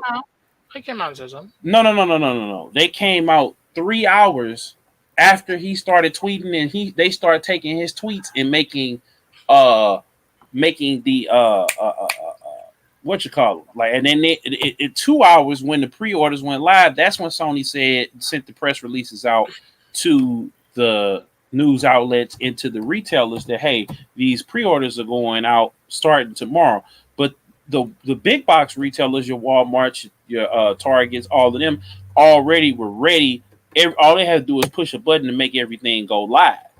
Yeah. So I was just kind of like, you know what, bro.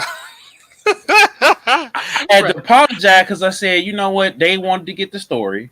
They got fed misinformation. It wasn't even their fault. It wasn't Jeff Keighley's fault. It wasn't Sony and Microsoft's fault. This was all Walmart's fault because Walmart said, hey, we got to drop on it right now. We're going to pay the fine to drop this early. We're going to cause this pandemonium. And I can't confirm or deny that Sony did this on purpose to create hype and compensation. I'm going to tell you what it was. You remember this conversation? I mean, this is some behind the scenes talk, but we had a conversation about PS5 back in like May or June. And I said, bruh, ain't no way in hell they're going to be ready. And he said, no, Sony said they ain't going to have them. Like, they ain't going to have that shit ready. And here we are. Sony never has it ready, man. Or in the same situation with NVIDIA right now. I'm like, NVIDIA didn't release a statement until literally every major YouTube channel is like, oi, how you go to Best Buy and y'all only got 2 in stock at Best Buy for a launch? What are y'all doing? And I'm just like, the NVIDIA situation is way worse than the Sony situation because at least Sony's like, yo, we're printing some more up. We got y'all in like a couple weeks. Don't worry about it. And I think this outrage that people have, I think they stressed out from staying home with family members. They're tired of the kids being loud and noisy. But I just think it's just a bunch of noise. I don't even take most of these comments as real people. It's just people just want to shout about something to shout about. I saw someone yesterday on Twitter mad while playing Flight Simulator because they was stuttering. And I'm like, well, what are your graphics settings? And I looked at what his PC was. He was running that shit on a toaster. I'm like, no wonder your shit sucks. You're running it on a toaster. Be happy it even runs on your toaster. And it's just, I think it's just a bunch of just fake outrage to be outraged about something. It's like, I mean, like some people I know they're gonna buy the PS5, right, or whatever. I'm like, I don't need to like rush out and get it because one, there's like nothing I can really do with it. Like when it come out, like everybody like, well, you can get this game or you can get this game. I'm like, man, I'm not finna be buying. I'm not buying Madden. It's not gonna happen. Yeah, Madden is kind of dead in the water. I've been on a Madden strike for like 12 years. Dude, like I'm so fucking sick of. I'm sorry. I'm so tired. you Bro, good? I'm right there with you. And like I'm subscribed to a guy on YouTube named Ryan Moody 21.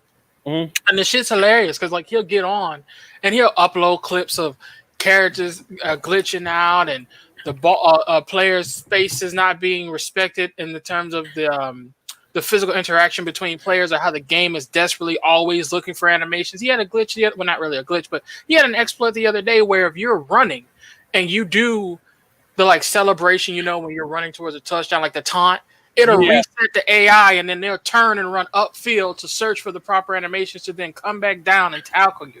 And I'm like, these issues weren't in older generations of Madden. Why Why? I'm like, why is Blitz the league? Why is Mutant Football League? Why is literally every other actual NFL game right now better than Madden 21? Copy paste. There should be no excuse why this game. You are the only game in town, and and Madden 03 is still beating you. See, you don't understand. They had to spend so much time getting the lines on the referees' uniform. Actually, I don't even think the referees are on the field in this game no more. Because I haven't seen any clips of refs on the field like they were in the older Maddens. I remember in older Maddens, you see the ref on the field and you'd either run through them or run them over to make catches and stuff. And it's like EA is just literally copy and pasting stuff at this point, and it sucks because you got some actual former NFL players working at EA. Is it EA Thibodeau or is it just normal? Right. EA? Yeah, because they're like up the street from me in Florida, and they're like actual linemen and wide receivers and stuff. And I think more than anything else, these guys are just attaching their name to it for a check to say, yeah, we got the inside lane on stuff. I don't think they actually care about this stuff because like it's. I want a new 2K. Yeah, like I hope and I'm praying to God the XFL gets the 2K game. Like let Madden keep doing what it's doing, and then the 2K game come out and it's like XFL 2K, and it blows Madden out of the water. Like you got beat by Division 2. Mm-hmm. I mean, it's bro. We could have a like 30 episode rant on fucking Madden, bro. I am ready. Let's go. I hate Madden. It's like, dude, like, your game ain't even good. It's garbage, man. And it shouldn't be. It's like, how you gonna be the only game in town? And it's like, bro, they put in like, okay, we lost NFL Game Day. What else?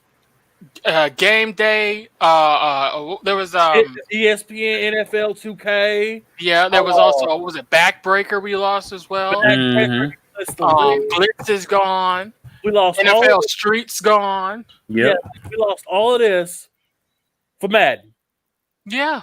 And do they know y'all gonna go buy it though, Breezy? I buying it. I know you're buying it. Finna go. But see, they knew everybody was gonna go run out and get it, and then we got EA Play and Microsoft. That's the other reason why I'm getting the Series X because I could wait till they patch it and just play it on EA Play. You can't patch that. You can't patch these issues. You can't patch these issues. Well, they gonna go back and they gonna go and go to the drawing board. And not do nothing. They started giving away refunds. They handed out like 1,000 free copies on day one because it had like a 10 gig patch, and you couldn't even play the game. But people found out that you could spoof your time zone to play it early in Japan versus the US because they had such a huge patch they had to push out. Like that game, fundamentally, its core logic is broken. The only way you fix man is rewriting it from the ground up. Yeah, that's the only way you fix that. And they're not going to be able to just pass that. That's you need to release a whole new version of the game and get it out there in stores. I'm telling you, how to do that. I'm telling you right now, everybody that's listening, you're a big Madden fan, go to Ryan Moody. That's the name Ryan, RyanMoody 21. That dude has like hundreds of videos from thousands of people breaking down the issues with Madden, the offensive line, defensive line, the open field tackling, the pass catching, pass interference. He's found Madden 20 assets in the game when zooming in on bleachers and cones and banners. And EA is like, oh no, we didn't reuse assets. Yes, you did. They had to. They do this every year. Madden is broken. If the NFL was smart, they wouldn't renew. I think the contract expired or it's going to expire next year. Oh, God. It needs to expire. New studios need to be allowed to have the intellectual property of the NFL so we can get a proper football game. And it's legit. Dude, I started playing Mutant Football League, and it's not trying to take itself seriously, but the game is still deeper than Madden. That shouldn't be that way. No, you got like at one point in Madden, you had custom plays you can make. You can make your own custom whole playbook. They took that out. You can make your own custom teams and logos. They took that out. You have the whole My Ultimate Team. Now that's like fucking not microtransactions, but every time you do some plays in the game, you get money that you then spend on cards to open card packs to then get better. Like that didn't used to be a thing. Look. If I want to play Yu-Gi-Oh, I'll just go to the store. Okay. Exactly. Facts. Yep. And like they know Ultimate Team, and you can tell how Ultimate Team works for them because that's their bread and butter for that and FIFA. And you can tell how it wasn't working for UFC because EA Sports UFC 4, which came out this year, Ultimate Team got took out. You know why? Because nobody who was playing the UFC game was buying Ultimate Team because they knew that it was like it didn't work. And flat out, it's ridiculous. I'm not finna pay to play, Ultimate Team, and it's like, dude, this dude just spent like $2,000. Yes, got all the best players. Yes, and I'm basically just gonna get wrecked online. I'm like, dude, man, no, bro. Did you know they got like power ups and crap? Like this is like this. What was the fighting game that came out recently with the Googie system? Street Fighter Alpha. Yeah, you mean Fighting EX Layer? Yeah, they have fucking power-ups in there now where it's like, oh yeah, my wide receiver has the like the extra sticky hands and some stuff, or he has the player. Like, what is this? When Blitz the League does that, it's because you're playing the campaign mode, and it's like, yeah, you basically also sent prostitutes the night before to the other opposing team, so everybody weak. Yeah, that was in there. I'm replaying Blitz the League. I'm like, I forgot I could do this. Like, like you want to spend $20K? This team likes to party when they come through your town, so they're gonna be weak if you do this. And you do that the next game, it's like, yeah, you just hit this guy, so yeah, he just got took out. Mm-hmm. Oh, we can go hit him back. We go move man. I mean, like, I mean, shoot. 2K almost had the same. 2K21 NBA almost had the same thing, and then I think, but that's the thing, man. People keep on like sheep. They keep buying VC. They keep buying the Ultimate Team. They keep buying this. They keep buying. Like, people got to slow down and be like, now that the outrage is so big. People was even outraging about what's the name of the game? Avengers. Like, that's going. Well, I mean, no, I actually like. How much have you played? I beat the story mode, and I know it's a grind. Like, I mean, I'm not. That's the thing about it. Like, I know that this is gonna be a Destiny situation, but I'm having fun doing these beat 'em ups. Like, I'm having fun because that's essentially like. Unless they make the next game where each person gets a campaign, and then as you're going through the campaign, you could go do the initiative or whatever. So I got a whole campaign for Captain America. I got a whole campaign for Thor. Got a whole campaign like, and then they personalize it. Like they make Captain America and Thor like God of War. Then they make Black Widow more like Devil May Cry. Then they make Kamala, if she's in there, it's gonna be like Ratchet and Clank or whatever. Then they make Hulk like the old Hulk games where he's got that locomotion and all of that, and then you kind of bring them together on certain missions or whatever. That's where I feel like people was expecting. They felt like we was finna get like an actual game and story. You mean? I mean, we did, but it was more. This was from the beginning. This is always and it's always been a Destiny Marvel Ultimate Alliance hybrid.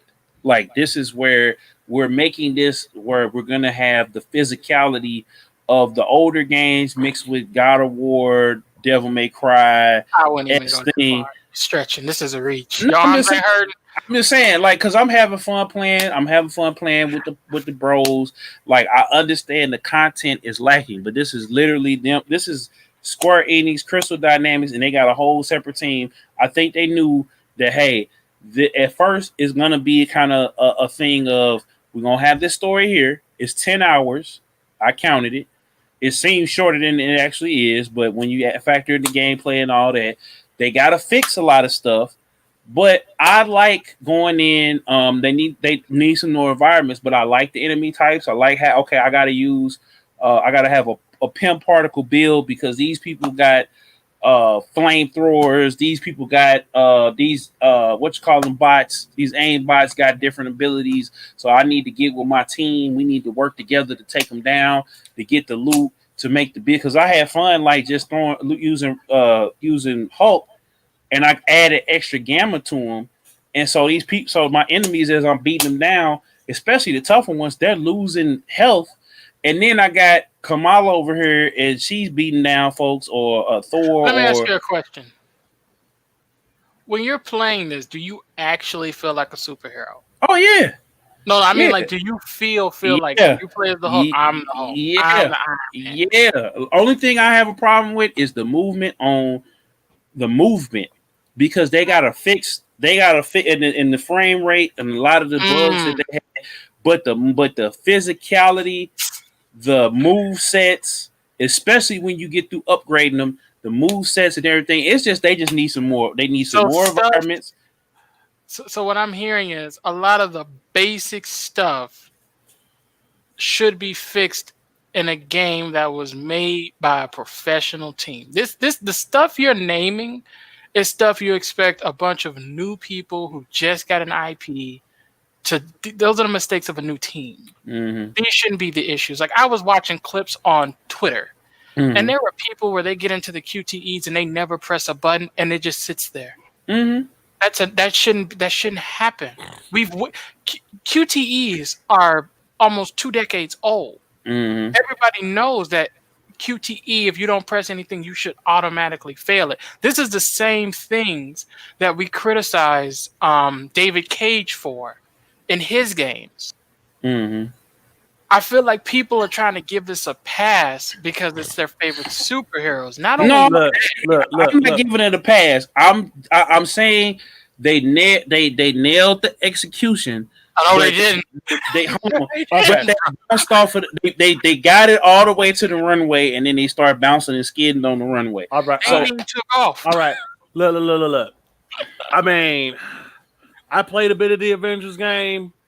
It's all right, but I just feel like going upstairs and breaking out my GameCube so I can play X-Men Legends 2 Rise of Apocalypse. And that's a bad thing. I shouldn't feel that way about most current superhero games because I'm like, I should not have to go upstairs to my Sega Saturn to have to play, X-Men versus Street Fighter, Marvel Superheroes versus Street Fighter. I should not have to break out my Sega Genesis to play X-Men 2 Clone Wars. Mm-hmm. I should not have to go to my GameCube to play X-Men Legends 1 or X-Men Legends 2. And that being said, go ahead. But that being said, I'm like, yeah, it's an Avengers game, and like some people are kind of giving it a pass because, well, it's the Avengers, they're the new Marvel, they're the Marvel superheroes. It's like, yeah, but we had two really good games when the MCU wasn't even for real started. We had The Incredible Hulk, which came out in 2008, and Captain America Super Soldier. 2 games that people just straight pissed on like a pregnancy test, like for weeks. And I was like, Captain America Super Soldier plays how I want it to play. It plays good. The Incredible Hulk game. The first Iron Man game. They were like, it plays good, but it's not as good as Ultimate Destruction. That's not necessarily a bad thing. It's just like Streets of Rage 3. How people like, well, Streets of Rage 3 isn't as good as Streets of Rage 2. Yeah, you keep saying that, but that does not mean it's a bad game. It plays just like this, but that doesn't make it a bad game. It means it took some of the best stuff from Incredible Hulk, Ultimate Destruction, and just went with that. And I say this, right? And that's like, you're going to pick from the bar, and you're going to get mad that we picked from the bar? Really? I'll say this, and then you can close out Killzown on this. Everybody I know that has played Destiny 1 and Destiny 2. I mean, Destiny. Sorry, blanking. Reading something on the screen. Everybody has complained about the grinding in Destiny. If this game has a similar grind to Destiny, that's a bad thing. Well, I mean, I'm gonna just tell you this because like I said, the grind is there, but once you had the content, and I think that they're doing it for the people who like to raise, because some people just like to do that. It's the same thing as Call of Duty. Like Call of Duty is the same grind. It's we're gonna play this match, we're gonna go, we're gonna figure out all of the choke points to hold the positions. We're gonna do the team deathmatch. We're gonna have the person do like it's the same. The gameplay loop, I think what it is, the fatigue comes in is those environments are too big and then they're too samey. But the actual I'm my favorite superhero. They're doing what I want them to do. There's some frame rate issues, there's some movement issues or whatever. But as a whole, I like the Avengers, and I like the fact that like all my friends is getting it. We all playing it. It's got its problems, but I would have to if I had to give it a score right now, I'd give it a 7. Like I'm not. It could be way better, but it could be way worse. And it's a decent game as it is, but given time with the new heroes coming in, we're gonna get Kate, we're gonna get Black Panther, we're gonna get Captain Marvel. We already know that it's gonna be some Spider-Man's gonna be on PS4, PS5. So I'm already looking towards the new environments.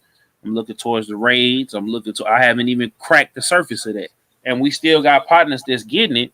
So it's like after the story mode, okay, now we're the Avengers. Now we going into the different, and it's the same.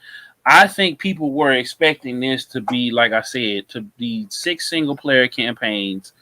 And then you have, like, I think that's what people wanted. And I think that next time around, just like with Destiny 2, they're going to give us a lengthier campaign at launch. They're going to give us different locales and different locations or whatever. What up, PS4 John Gotti in the building? He said he like Ultimate Alliance better. And I like Ultimate Alliance better as well. You know what I'm saying? I feel like Ultimate Alliance 3 wasn't as good as the first one, but it was way better than the third one. And that's another topic because in that game I was kind of feeling like a little samey too, because it's like go here, fight this person, but they had enough variety in the villains. I think if we had more than just AIM, that's just the first faction. Bro, you're naming so much stuff. I'm like, how are you giving this a 7 right now? I'm giving it a 7 just off of the gameplay. I'm giving it a 7 off of the gameplay. I'm giving it a 7 off of we're doing the setups. We got Kamala, Hulk doing, I'm talking about right now though, not what's coming right now. No, a 7 because I enjoyed the story mode. I wish it was a little bit longer, but it was good enough to introduce us into the world. I like the gameplay. The loop is the loop. It's just like any other, like Destiny, like Call of Duty. It's the same. We're going to hold these choke points. We're going to fight. But as you level up and as you do the different builds, like I said, I got my Black Widow. Her bullets are pin particles. So after I hit an enemy, they're chipping away damage, and then they go down, and they're once they start losing health, they shrink. So here come Hulk. He could throw a boulder on top of them or step on them, and they pretty much died in 3 hits.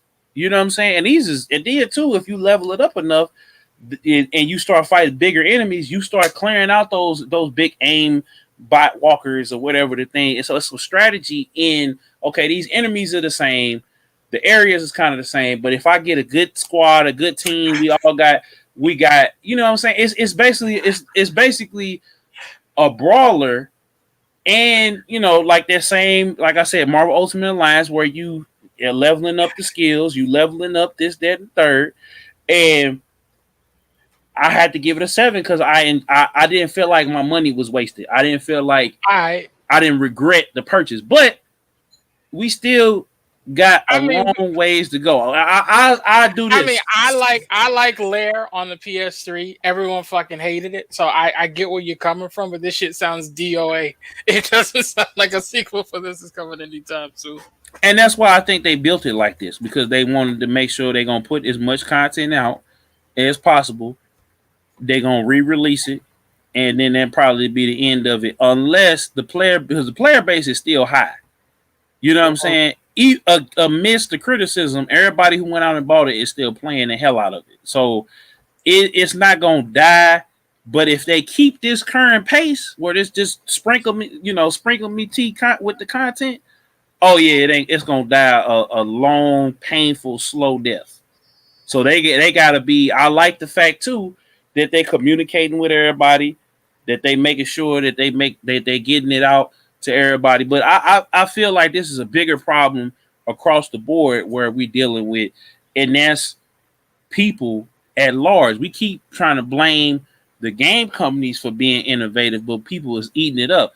And I haven't drunk the Kool-Aid on spending a whole bunch of money on cosmetics and stuff like that. Now, Fortnite has got me, and I might get that Captain America skin, but Fortnite, I felt the same way about Fortnite when it dropped. But now the game feels better. The mission structure I like the little events that they got. Oh, there's a difference between Fortnite and this. But Fortnite was the same to me. Was the same way when it first dropped, and then the Battle Royale popped off, and I was like, I played this. I kind of hate it. My character doesn't move enough time. And now I realize, okay, I know that the animations are more fluid. The timing is more fluid. The weapons feel realer. Like they really, when they did that chapter 2, they really put their foot in it. So I could sit up here and say, okay, I'm a decent Fortnite player. I may not be. What up, folks? The difference. What's good, man? The difference between Fortnite and this is Fortnite has a lot of competition. This game has almost no competition to improve itself. No, it's got Destiny. Destiny is not in the same league as this. Destiny is a first-person it's a shooter. You shoot and you loot. This is a third-person brawler action beat 'em up. What other big third-person brawler action beat 'em up that's hot right now that can actually force changes? Okay, Godfall is right around the corner. Godfall is not going to be as good as people hope it wanted to be. I'm going to tell you that now. Well, we'll see. I mean, that one is gonna. A lot of people are gonna get let down with that one. Because all that stuff they were hyping up at last year's E3, or all the stuff you can do in that game, and have you seen the gameplay footage from that game? It ain't looking great.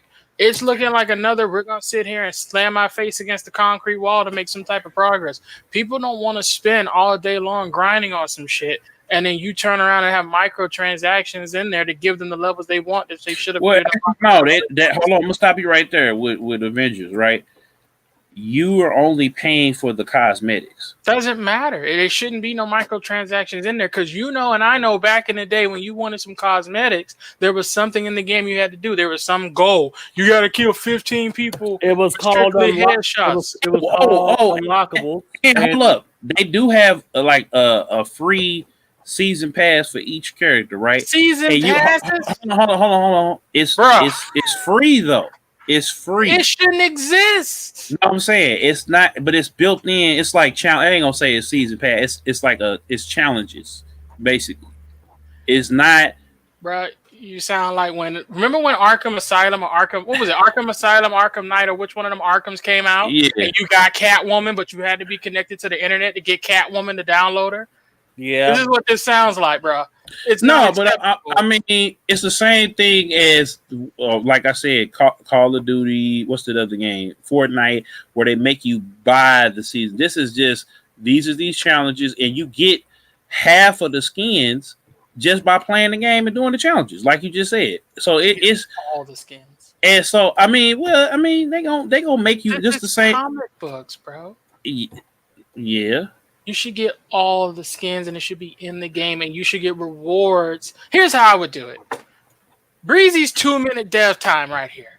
All right, we got all these iterations of comic books of all these characters. I would have you do specific challenges to unlock the specific outfits for the characters, and when you do, you get a panel from the comic explaining what that outfit is. Because all you're talking about right now is, you do these things, you get some points, and then you go to the thing, and then you download the extra, and then you got the season pass, and then you get the free character, and then you download this, and then no, the fuck, man. Man, I'm just saying, like, I miss unlockables in games. Like now, it's like just pay for it, and it's like I don't want to fucking pay for it. Well, see, that's the thing. We keep, but again, it's what I say about what I tell Matt about all the and everybody, Hayes and everybody else all the time. Shout out 4 pounds, man. Make sure you subscribe and hit the bell, man. Welcome to the channel. Make sure y'all Hulk smash that that like button and share this mug on social media. But like I said, it is the fact that we keep on as at large, not us, the hardcore community, but the casual community wants to keep buying these games. Because they don't know these games. But see, we gotta get it to where same thing with the music. We gotta get it either them because we gotta get with the music, we gotta get people to want to listen to music again, other than the mainstream stuff. And then we gotta get people to stop buying all of these games and get some of these indie devs a shot, and it'll shift the industry. But until then, we can sit up here and debate and yell at scream at the companies or whatever about what they ain't doing, but we still go out there.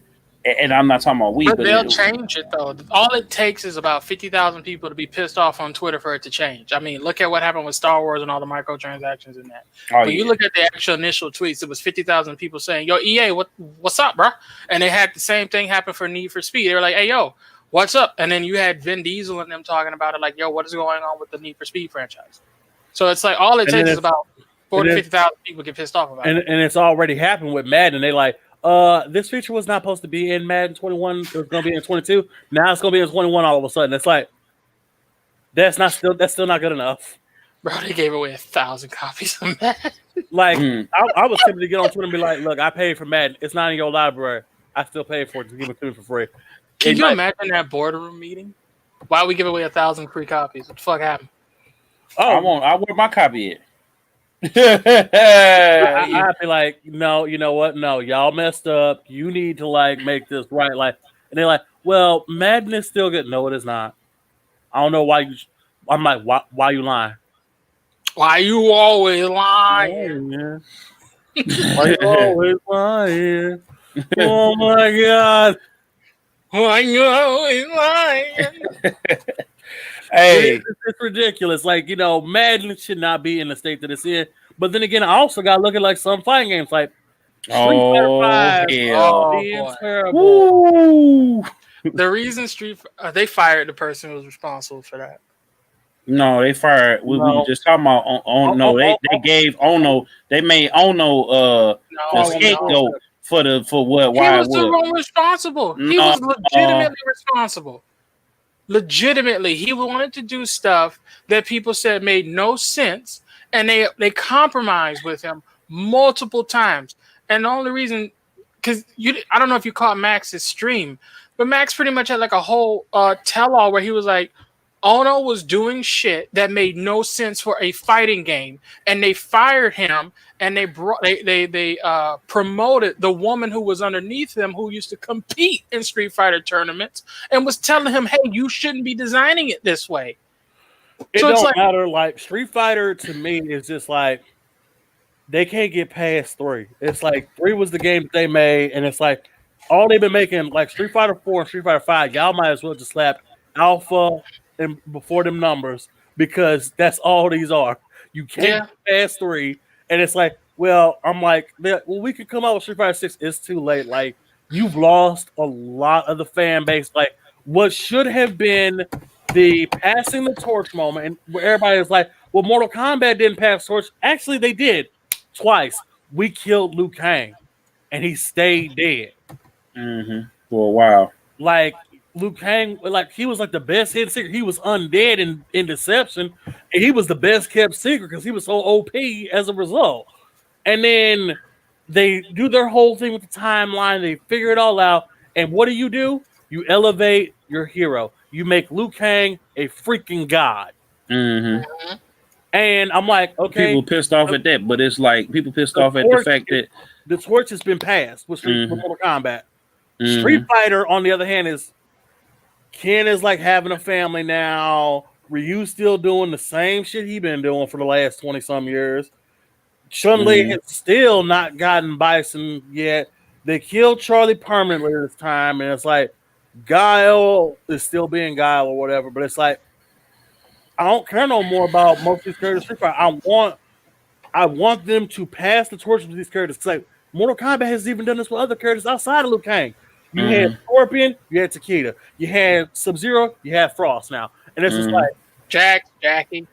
Jackie. Cassie, and Johnny. Yeah. It's like for real, like there should be no excuse to Street Fighter V should have been released in the state that it was. It should be no excuse that they can't come up with a decent story.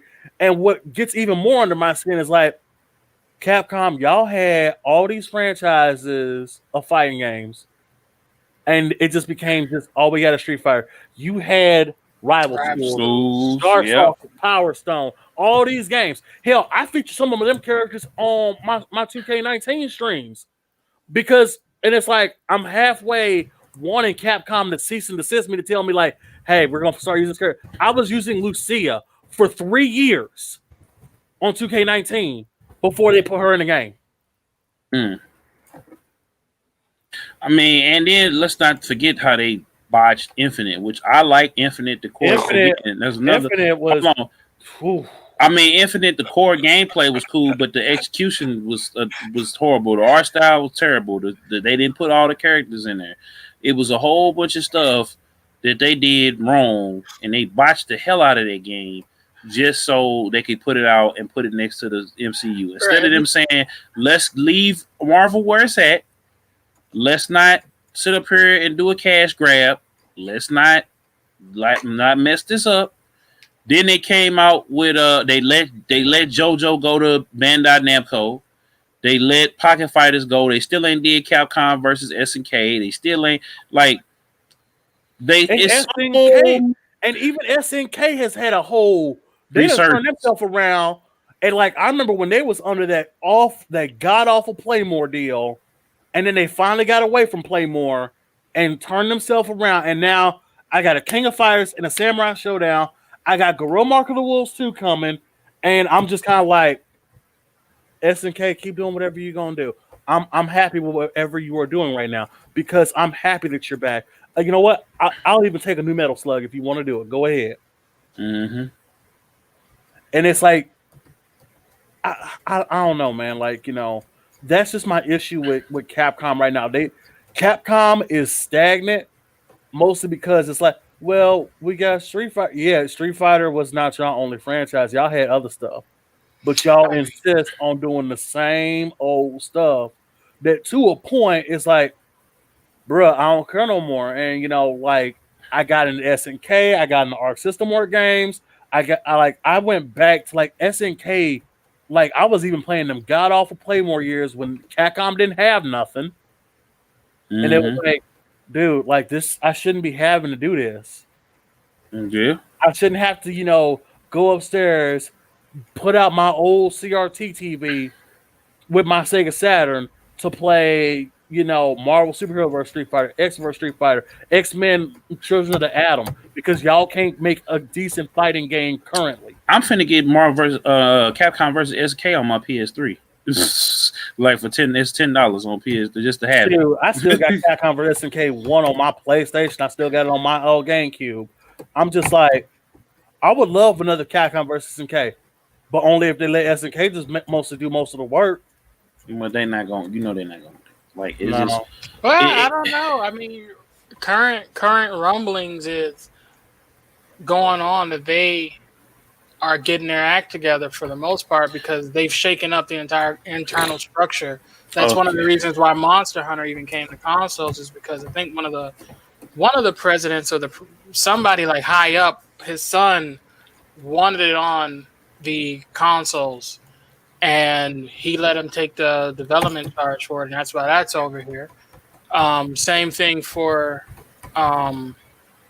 Resident Evil's rebooting. Is the internal structure has been shaken up quite a bit, and there's not. I've heard rumors. There's no Street Fighter for next year. It's going to come the year after. That's what I heard. Street Fighter need to take a break and they need to do something else. Like do another Darkstalkers, something else. Power Stone, Rival Schools, whatever. Do something else. Because like Street Fighter 5. I need the taste of hooker spit to wash out of my mouth if this was this game. Whoa. I mean, I'm sorry. It's what it is. Like Street Fighter 5 is just like, you know, I had already been through that crap of Like I remember having bought Street Fighter 2 Special Champion Edition on my Sega Genesis. Went to the comic book store like 2 weeks later. Looked at the back of a Batman issue. Super Street Fighter 2 is coming to your Sega Genesis Super Nintendo. And I remember being hella heated. So I'm like, no, I'm not doing this whole thing of like I need to buy and constantly rebuy the game again and again and again and again and again for 5 other characters. That's not acceptable to me no more. So like Street Fighter, just if you can't get paid, if you're not gonna do a storyline beyond Street Fighter 3 with a mostly new roster of characters, then you don't need to do it. Because I'm like, you need to get ready to pass the torch with some of these characters. I'm like bring back Sean, put Sakura and Karin in and whatever. I feel like they need to reboot it. Just go ahead and reboot Street Fighter. We done had enough reboots of Street Fighter. No, I'm talking about reboot it from like the ground up, new art style. Like keep the same, keep the motif of it, keep them, but just make them. I think, in my opinion, we should have like an all-out Street Fighter brawl style game where it's every character they have, similar to Mortal Kombat, and just start killing motherfuckers off. Oh, so pretty much, just start, because it's like some of these characters need to get ready to go. Like Ryu's whole point of being here, like, okay, you done resolved the E Ryu thing with him. For Akuma, you've already killed Gen, and like just start killing like a big super world tournament, and like Dragon Ball shit. And just call some of these characters off because it's like they need to go away. It's like Ken is like got a kid now. You got Sean. I mean, Guile pretty much his and Chun-Li's whole point of being right now is for the most part done. Yeah, and it's like train a new cop. Like I wouldn't mind if okay, these characters are still here and they're still playable as far as the versus modes or whatever. But the focus on them being in the story. That needs to end because it's like Mortal Kombat figured this out with MKX. You have most of your top guys like Scorpion and Sub-Zero. They put their rivalry to an end, and then they even got to work together in MK11. You had Takeda, who was like Kenshi and freaking Scorpion put together, and I was like, really? Okay, awesome. And that's the problem. Mortal Kombat 11, that's end of an era for me. I'm like, I don't need to like buy another MK game. For a while. If they make another game, you already know where it's going though. Like that, we already spoilers. If you didn't see it, it's on the channel. Yeah, you already know where it's going. Like they're rebooting it, and right now they're gonna keep putting characters.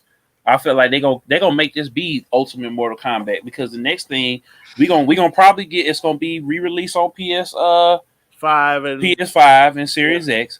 You're gonna get some more characters. Ed Boon just said Ermac might be coming back. So you know what I'm saying? So it's like they're gonna have more characters, they're gonna keep adding it. It's gonna probably tap out at like maybe 60 or 70, maybe 100. We might get everybody back. Eventually. Like I want them to like bring back Kai because like dude, he was like my dude at MK4, and I'm like, please give him another opportunity. Yeah, and then I would like them to do one more story expansion where we get ready for the next game. Yeah, I'm like, you could do that, but like MK11, I went out on an emotional high. Liu Kang is a god. He got Katana. I'm like, bruh, this dude went from having his neck snapped, coming back as an undead guy, came back, and then became a god. Yep. And now, like I said, the next expansion, I feel like should introduce Kung Lao, some of the new characters we're gonna get, and tell the story of the original Mortal Kombat. Because you got Shang Tsung, you got Sindel, you got Shao Kahn, you got you got bring the other characters back, bring do like some skins for the Lin Kuei and the Shinrai Ryu from back then. Bring we got old school Cool Out and retell the origin of Mortal Kombat, and then we go into the next generation where it's going to be different. It's the same, basically, up until the point, spoilers, where Liu Kang comes to, you know, OG Kung Lao. yeah. So basically, tell the story, because we've heard it in the lore, but tell us the story. Give us the story of the original Mortal Kombat, and then bring us to, you know what I'm saying, where and bring us to where Liu Kang changes up the timeline and all of that's undone. But let us see it, and then let us get a taste of OG Kung Lao. Let's get a taste of OG Shane Song. Let's get a taste of a couple new characters, and then we could close the book on that, because now we've got all of the other characters. They're gonna keep updating this game, and for I feel like for Injustice 3, I don't know where they're gonna take that, because DC is in shambles. That's a whole nother topic for a whole nother time. But I'm a little bit disappointed. I'm like, seriously, DC, y'all want to do this now? Well, it's more so what you call them? It's more so, what's the name of that company? AT&T putting the Beatz on that whole entire company. So now we're gonna move into the hip hop thing, because we'll be here all night picking these companies apart. So apparently, shout out to Boosie. He is suing Instagram, y'all, and suing Mark Zuckerberg because he got his account banned, and then they won't let him make a new account. Like, he is perma-banned from Instagram.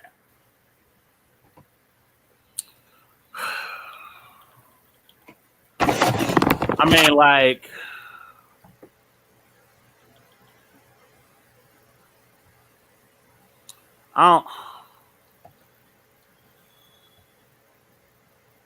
he shouldn't be perma-banned.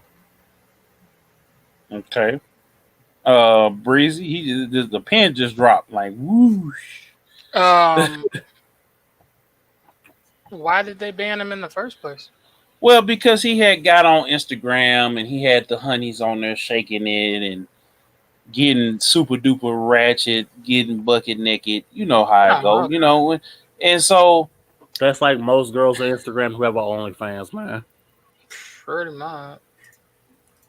They gotta advertise somehow. You know, it's what it is. I mean, but he stopped, and he stopped though. And then he made the OnlyFans, and he stopped going live, and all of a sudden his account got banned. So, how do y'all feel? Like, if they can't tell you what you did wrong to get banned or warranted, then they shouldn't be banning you in the first place. Like, if you can't explain it, then no. Okay. I'm kind of mad I missed the stream where all the baddies were. Like, yeah, for real.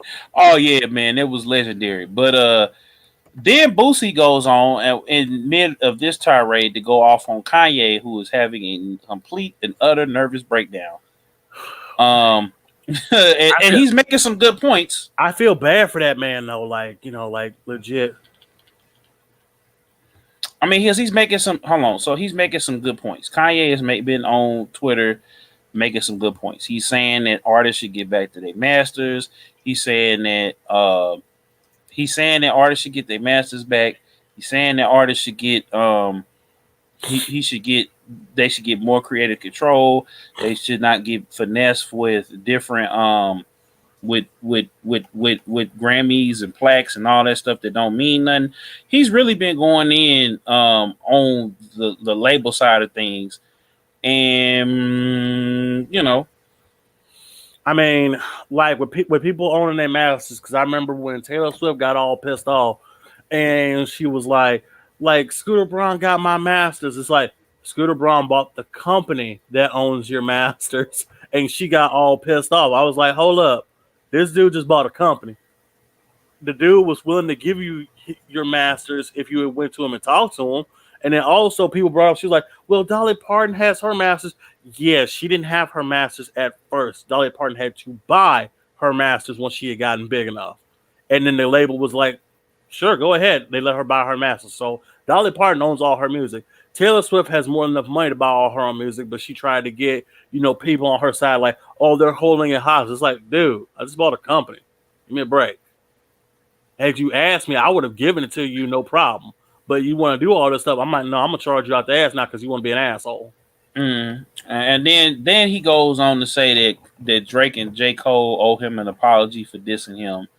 And Boosie, that's what Boosie entered Boosie. Boosie said, why can't you keep Drake out your mouth, bro? I'm going to say it. Stop hating. Shaking my head. You showing straight jealousy, and you ain't even got to do that. You rich Negro. So, does he have a point? Do you think that Kanye should chill? Do you think that he should handle all his business behind closed doors instead of renting? Kanye. Go ahead. I think Kanye. How do I word this? Kanye, I feel, has always been somebody who tries to handle his stuff behind closed doors. But the moment he gets or he feels disrespected or they playing him is when he goes to the public. And I don't think there's anything necessarily wrong with that when you see people all the time on Twitter complaining about silly shit. The only reason I think people get upset at Kanye is because what it does to Kim Kardashian, and two, because he has money and they feel like he should accept the way he's being. It's acceptable for him to be treated that way. And ultimately, this is well-known things for the industry for a while now about record labels, fucking over artists with contracts and things like that. I mean, you got Akon out here saying you should be signing 360 deals. So it's like I don't fucking like he's right what he's doing. I don't think he should be doing it that way. I think they need to go ahead and just hire somebody for him to tweet for him. You have the money to do this for him, so he can have his thoughts more organized. But they know that if he does, you're right. Like Kanye, he's got some issues. Like, granted, he makes some valid points, but also it's like, dude, you knew the deal. You signed a deal to get famous. Okay. Now you probably didn't read that motherfucker, which is nobody does. Like that he looked at it. He said, "Instant fortune and fame. Hell yeah, I'm gonna sign it." And he all upset that he's like, "Well, I don't own my masters or nothing." Well, did you put that in there when you started? No. Do you have more than enough money to probably buy your freaking masters? It would probably be better if you just went to them and like, "Hey, I want to buy my masters," and be done with it. Well, he did do that, and they said because the thing is, they be having the money to buy the masters. But here's the thing: I don't know about that. No, Kanye got it. Now I don't know about that. I mean, Kanye got almost $3 billion or $1 billion. They might be asking for $2 because you don't know what. Because like the thing is, if you're an artist, right? Let's look at it this way, right? People look at the wealth Kanye has now and it's, he can afford his masters, right? But his stock as an artist has grown exponentially versus where he was when he first put out The College Dropout. And when record labels or talent companies know that they got a hot ticket item, they're going to jack the price because the first thing they're going to say is, oh, well, looking at the numbers and the analytics, I estimated idea of how much money you could potentially earn based off the 3 or 4 albums we got you for is going to be projected number of this. And, you're only getting 30% from not even 30%. You make most of your money touring. Yeah, you do. So it's like he would have basically have to go strictly on tour like a madman, not put out any new albums or any music, depending on how that contract is, save aggressively, then turn around and buy his stuff or go independent, which he was independent for the longest time, but nobody really gave him no play. So with all these considered, looking at Kanye now, the entrepreneur, the multiple fashion mogul, the Christian pastor, and all this other stuff attached to him, they probably got an astronomical amount attached to his fucking catalogs.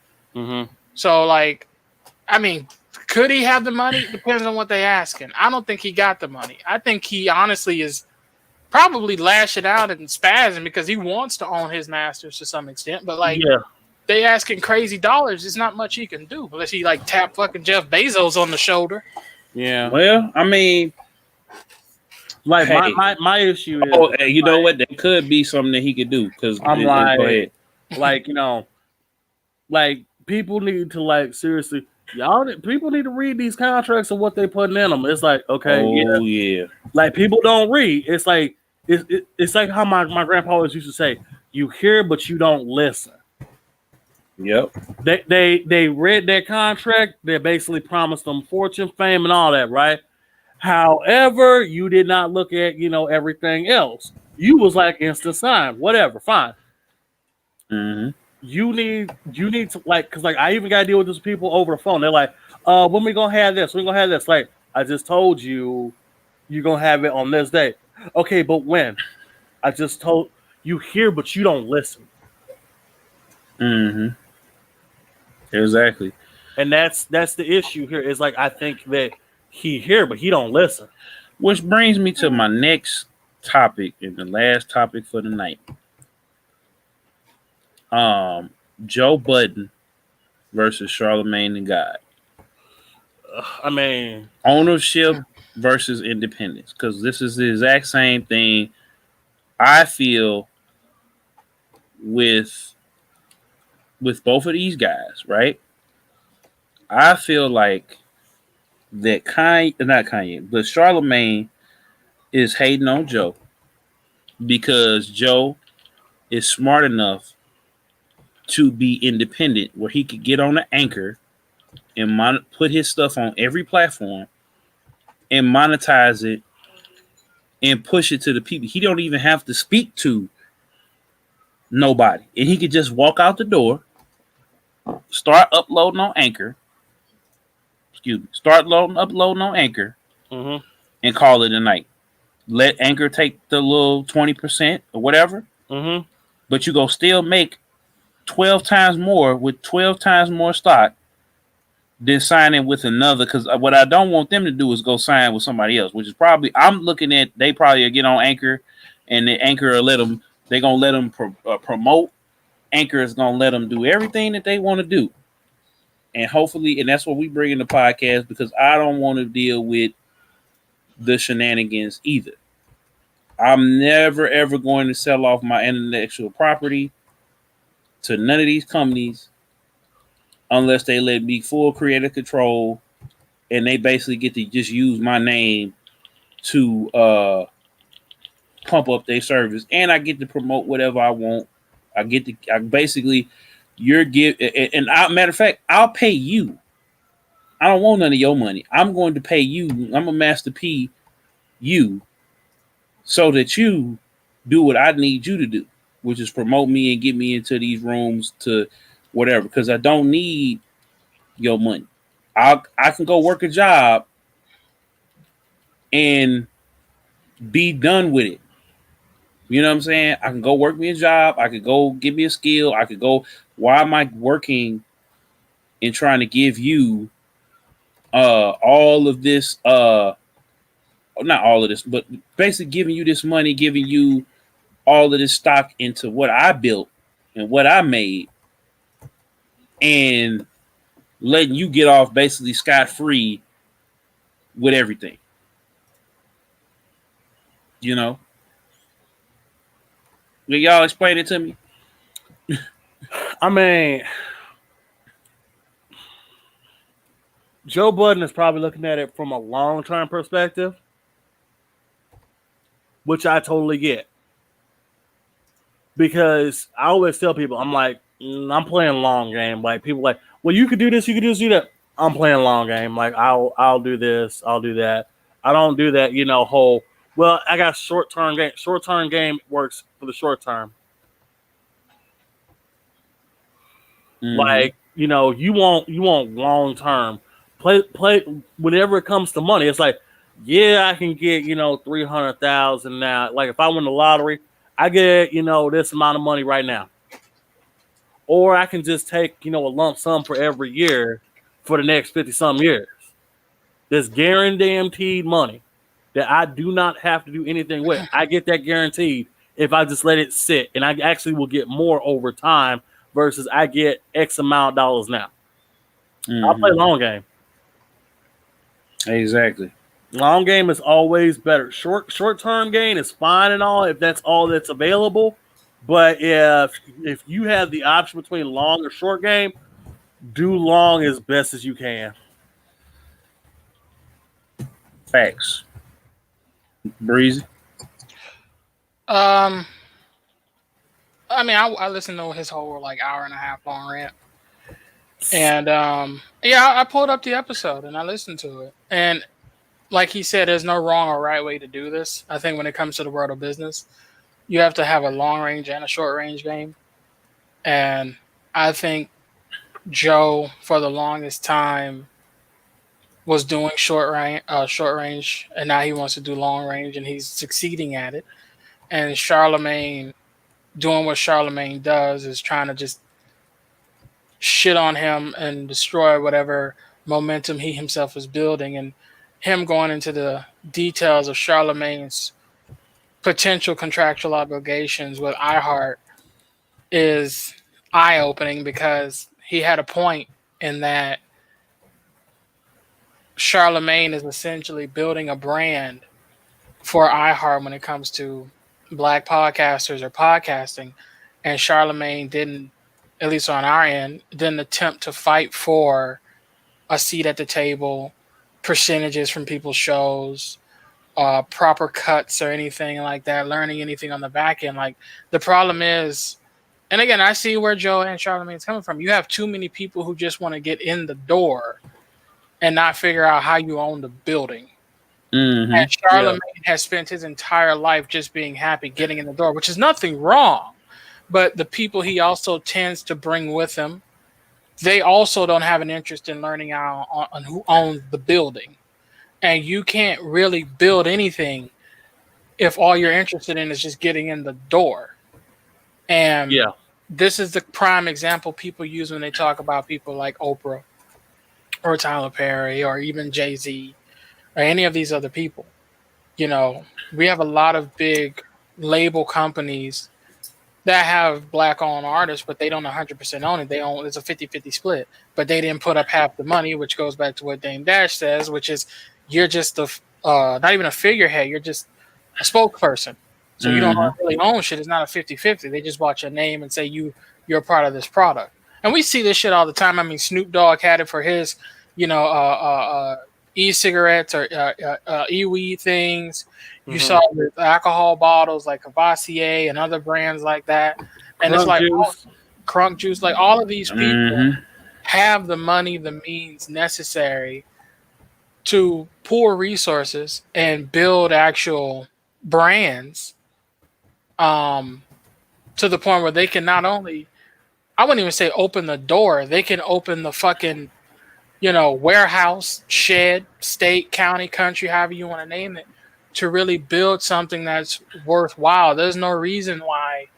And the same thing goes for athletes. How many athletes, turn into owners or part owners? How many of them understand about sales figures when it comes to the shoes, the shirts, the branding and all of these things? Many of them don't ask questions because they don't want to rock the boat because they're super happy for the opportunity. We need more people willing to say, thank you for the opportunity, but I want to know how this back end works. Oh, you're not going to tell me? You think I'm problematic? Okay, I'll go over to China. Like Stephon Marbury, where they have statues of his ass over there because they love him just that much. Motherfucker got statues of himself in China. Ain't no statues of LeBron over here. Well, no, that's not true. He got one outside of his academy. Ain't no statues of... No, Jordan got the logo. But anyway, trying to think of... ain't no statues of Shaq, damn it.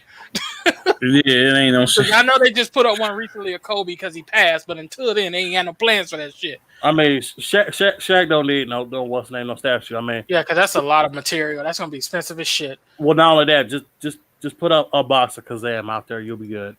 Bro, that'd be so funny if they did. Oh, dog. Could you imagine pranking the fuck out of him like that? Dog, let me go ahead, dog. Let me get a box, like a box set of Kazam, blue chips, and steel with the CD. I want the CD. That is the ultimate prank for April Fools. Like, oh, yeah, we gonna put a statue up for Shaq. We love you in the city, and they rip that shit up, and it's fucking him as Kazam. Oh, he'd be crushed. Matter of fact, let me look right quick, man. Make sure. But I'm gonna get while on you that. look at it, I'm gonna finish this thought out. But yeah, I agree with Joe. I agree. Charlemagne is absolutely trying to poison the well for him to earn his revenue and stuff like that. Because what Joe's talking about is 100%, 1000% facts. Even like the whole him breaking down them reusing audio from their radio show for a podcast format is them double dipping, but not having to pay him twice. Even the whole syndicating the radio show and the podcast in 50 different states and him needing to be paid 50 different times. Like, that's the type of information you only find out when you start asking tough questions and figuring out who's making the money, where's the money going, how's this company doing, are we IPO or are we private? Like this is the stuff people in the industry where you're making millions of dollars and people are constantly approaching you for brand deals or market deals. These are the questions you should be asking. You know, and it goes all the way down even to like streamers on Twitch and shit like that. Because there's a streamer on Twitch named Asmongold. He's a big World of Warcraft streamer. He mentioned in stream recently he was offered $200,000 to play a game he had no interest in. I don't know about you, but I think I could suffer a weekend to play some shit I'm not interested in. 200. 200,000. I mean, but he got enough. But see, that's enough. I mean, yeah, he ain't money hungry or nothing like that. He's a very humble guy. He only spends like, he's very humble. I ain't even checking his pockets like that. But like, real talk, you know, I could play fucking Cookie Munch Cruncher for a weekend for 200 grand. I'm just saying, my ass hurts sitting on the box crates, man. So, yeah, I don't know. I agree with Joe. Yeah. Yeah. I mean, I'm with Joe, and I feel like with Charlemagne, I feel like is a very plug and play guy. He don't want to do all of the heavy lifting. He rather would partner with a company because it makes it. Cause I'm just saying though, it just makes sense for him because he's not a tech. He's a plug and play guy. Charlemagne, he's not plugged in like Joe. Like Joe don't want to do the heavy lifting. He don't want to carry the water. He wants somebody else to carry the water for him, but he won't drink it. Exactly, and he want to make sure that he ain't got to do like you got to think like he ain't. You know, I was just on the live. And shout out to 2 Chainz, but I was just on the live with 2 Chainz, and 2 Chainz was asking his assistant like, "Yo, can you help me work the live because." I don't know how to work the live. Like these cats be living life, and so with Charlemagne, when they was doing the remote Breakfast Club, it was like his internet was horrible and it was trash, and they was envying. He was clowning him, and then he did one with Angela Rye on Instagram. They was clowning him, and it's like he's so busy doing all this other stuff that he don't want to have to do all that stuff and do the heavy lifting. But don't clown Joe. Because Joe is a nerd and is gonna sit on and research. Okay, what do I need to do? Because he knows how to do it, and his team knows how to do it. They in the middle of the podcast, switching stuff out, putting stuff together. And Joe is going to do the research if he's ignorant enough. He was one of the first people to get on here and blog. It was him and Soulja Boy. So it's like, you know what I'm saying? And so, you know what I'm saying? He was more the older crowd, but at the same time, it's just like, man, I'm not finna. I don't respect.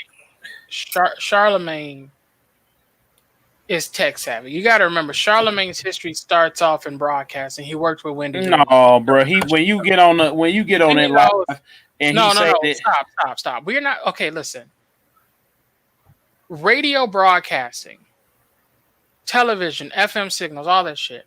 He has a basic understanding of that. He knows technology. The internet shit, a 5-minute deal. It don't take that long to figure out why your internet ain't working. No, but they've been like when they on there and they telling him, yo, you need to do this. You need to do this. You need to do this. You need to do this. Yeah, he's new to it. That's expected. Charlemagne, listen, Charlemagne's actually talked about his work schedule. He records the morning show, does his podcast. At one point, he had that Guy Code show he was doing. He's a busy man. He doesn't have time to sit down and figure out TikTok or Instagram or whatever, but he knows how to work Twitter. He knows how to get on Instagram and look at chicks, bust their asses wide open and everything else. You're not going to sit up here and tell me that if it was financially incentivized for him to learn how to use something for 5 minutes, he wouldn't be able to do it. But he didn't know, because let me tell you why. Because there was no interest in the time to learn. There was no financial incentive. But I'm trying to tell you, but I'm saying it was because you Charlemagne, you got the biggest voice in radio. Y'all could leave. They could have left iHeart a couple of different times and went and did their own show by themselves. It didn't have to be the Breakfast Club.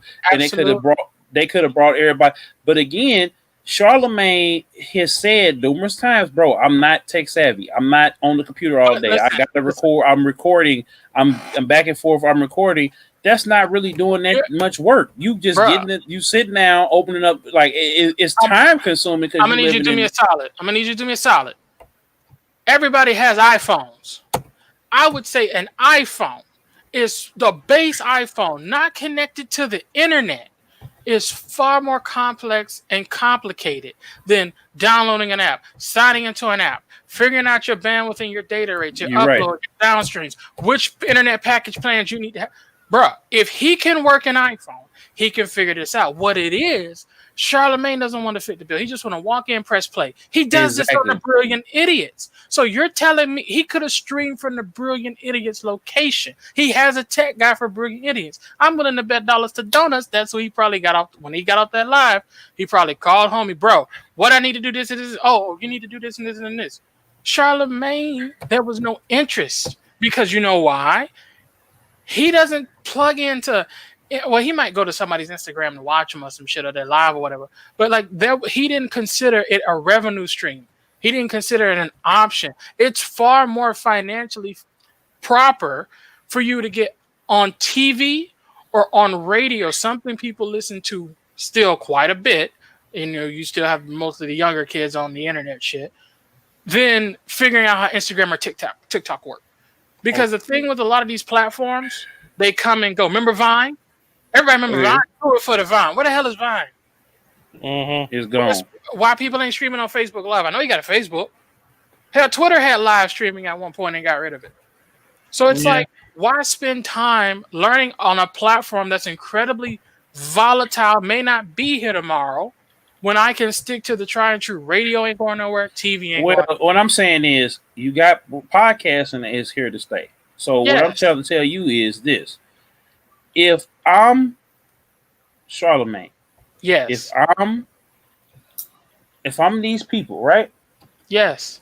And why then? Okay, that's cool if you want to do that, but why do you go and grab all these other creators and you're a 50-50 partnership? You're making something that you don't totally own and can control, right? And then you give it to this company. You just give it to money. I mean, but why are you walking people down the aisle to death, or to basically to selling out? And I'm surprised people actually went and did it. They happy to just be invited to the table. Money. They just happy to be they happy they can get. Everybody want to get in the club. You can't hate and you sitting outside the club. I'm gonna tell you. I mean, he got a point. Everybody wants to get in the club, but not everybody deserves to get in the club, though. But I'm telling you from experience, chasing that money is not gonna necessarily. Instead of chasing, when we just said this in the middle of the show when you came in, chasing that money is not necessarily the end all be all. It is for him. I mean, Steve Harvey. Hell, look at Steve Harvey. Oh, that's a thing. I don't even want to talk about Steve. Okay, but look at Steve Harvey. Look at Oprah. Breaking news, y'all. Breaking news. TikTok is here to stay, y'all. Yep. They cut a last minute deal. Yeah, so I mean, I wasn't doing nothing but on TikTok, but dancing with the rest of y'all fools, and I gotta get cracking TikTok. I don't even have TikTok, man. Like, I'm just like, I don't got time because, like, I go to work. Some people be like, dude, like, you don't have TikTok? No, dude, I go to work. I mean, I use it to promote, like the streams and stuff like that. And if I do something silly, like, I'll do that or whatever. Like, I did the little WoW challenge, I did carding in or whatever, but I haven't cracked the TikTok code yet. Now I figured it out maybe one day. But some people just on here is amazing. So and I got the reels on Instagram. That's their answer or whatever. So that was kind of cool that they got to pull that off. But yeah, man. Breaking news: Tyron Woodley lost. Oh man, damn. Kobe came out there and was like, just that man was set in destroy mode. Mm. Yeah. Well, hey, so I want to thank. What up, Benson? I want to thank everybody for coming, man. I know this was like a heavy episode, but It wasn't really a debate. I mean, it was a serious episode to come back on. Like I wanted to go, kind of nuts or whatever, but like I was like, we got to get a lot of this stuff out of the way. We got to talk about this stuff. It wasn't a lot of like, oh my God, like it's been a serious time. But I wanted to come up on here, man. Shout out to everybody that came through, man. PS4 John Gotti, 4 pounds, Benson, Saab, Loader Hive, Random, John, Abic, everybody just that came through tonight. Eli, Elijah, everybody that came through, man. It's the first episode back. And we, like I said, man, this is like this is a serious episode because it's our first episode back. It's gonna be our first episode on the streaming sites. Make sure I'm on the DSPs. We gonna be over there on Anchor. We're gonna be making sure that we gonna be keeping these going, and we gonna keep them light. Maybe we get breezy on the next one because it's a lot of. I mean, it's a lot of. I ain't gonna say it ain't been nothing that funny that really had came out, but we're gonna come back and maybe watch some more stuff, play some more stuff. We're probably gonna get breezy come back when the PS5 and the Series X launch, but we're gonna be doing these pretty much every week. Next time we're gonna try to get Young Link and JJ on, and Eggbox. yeah, I mean, hey, set your alarm, go reset your passwords now. Make sure you on your phone or whatever. When it's ready, because 8 p.m. Pacific, 10 p.m. Central, 11 p.m. Eastern when them Xboxes drop. And it's gonna be interesting to see, man. It's been a long, hard year, but it's also been a great year for us, man, making the content and coming. And we back. Hit Me Up is out there. If y'all haven't heard the single, Hit Me Up is on the streaming services. So y'all make sure, and I'm gonna put the YouTube link in the description. Make sure y'all keep on liking, commenting, sharing. If y'all new here, subscribe, hit the bell. Like, we'll be here all night. So I gotta kind of put us to the fork in it because I gotta add. Well, no, I'm not gonna ask Breezy the age-old question that I be asking him because we not on that no more. And he already know, but we don't have to even. He already know, but yeah, man. Shout out to both of y'all brothers, man, for coming on. I appreciate y'all for coming in and checking this out. Anytime, man. And wait a minute, I didn't mean to put that's the channel link. Hold on. Actually, no, it's not. That's actually the video. So that's for Hit Me Up. And we'll be back with the next episode or the next couple of episodes. Then we're gonna start dropping twice a week with a classic episode. We're gonna start off with the episode that the second revive with Young Link and Breezy. So y'all make sure y'all keep it locked, man. Make sure y'all stay tuned to the channel and social media and everything else like that. We will be rolling out all of the Beats and Bits social media. We got merch planned. I want to know some ideas from y'all. So if y'all watching this on the restream, man, I appreciate everybody, man. Big Killzown on your phone, the money still long, and the team is forever strong, man. This is Beats and Bits podcast. And we out, y'all. Y'all got any shout outs y'all want to do before we get up out of here? Nah, man. Just you already know what to do. I'm on YouTube, Twitter, past, present episodes, anytime. Yes, sir. Suzaku on Twitter, Suzaku on Twitch, Suzaku on YouTube. Okay. Oh yeah, you switched it from. Okay, I got you. You switched it from Vote before. You made it there. You made everything together. Okay. So all right, y'all. Thank y'all once again. And we out, y'all. All right. Take it easy, man. Later. The heck?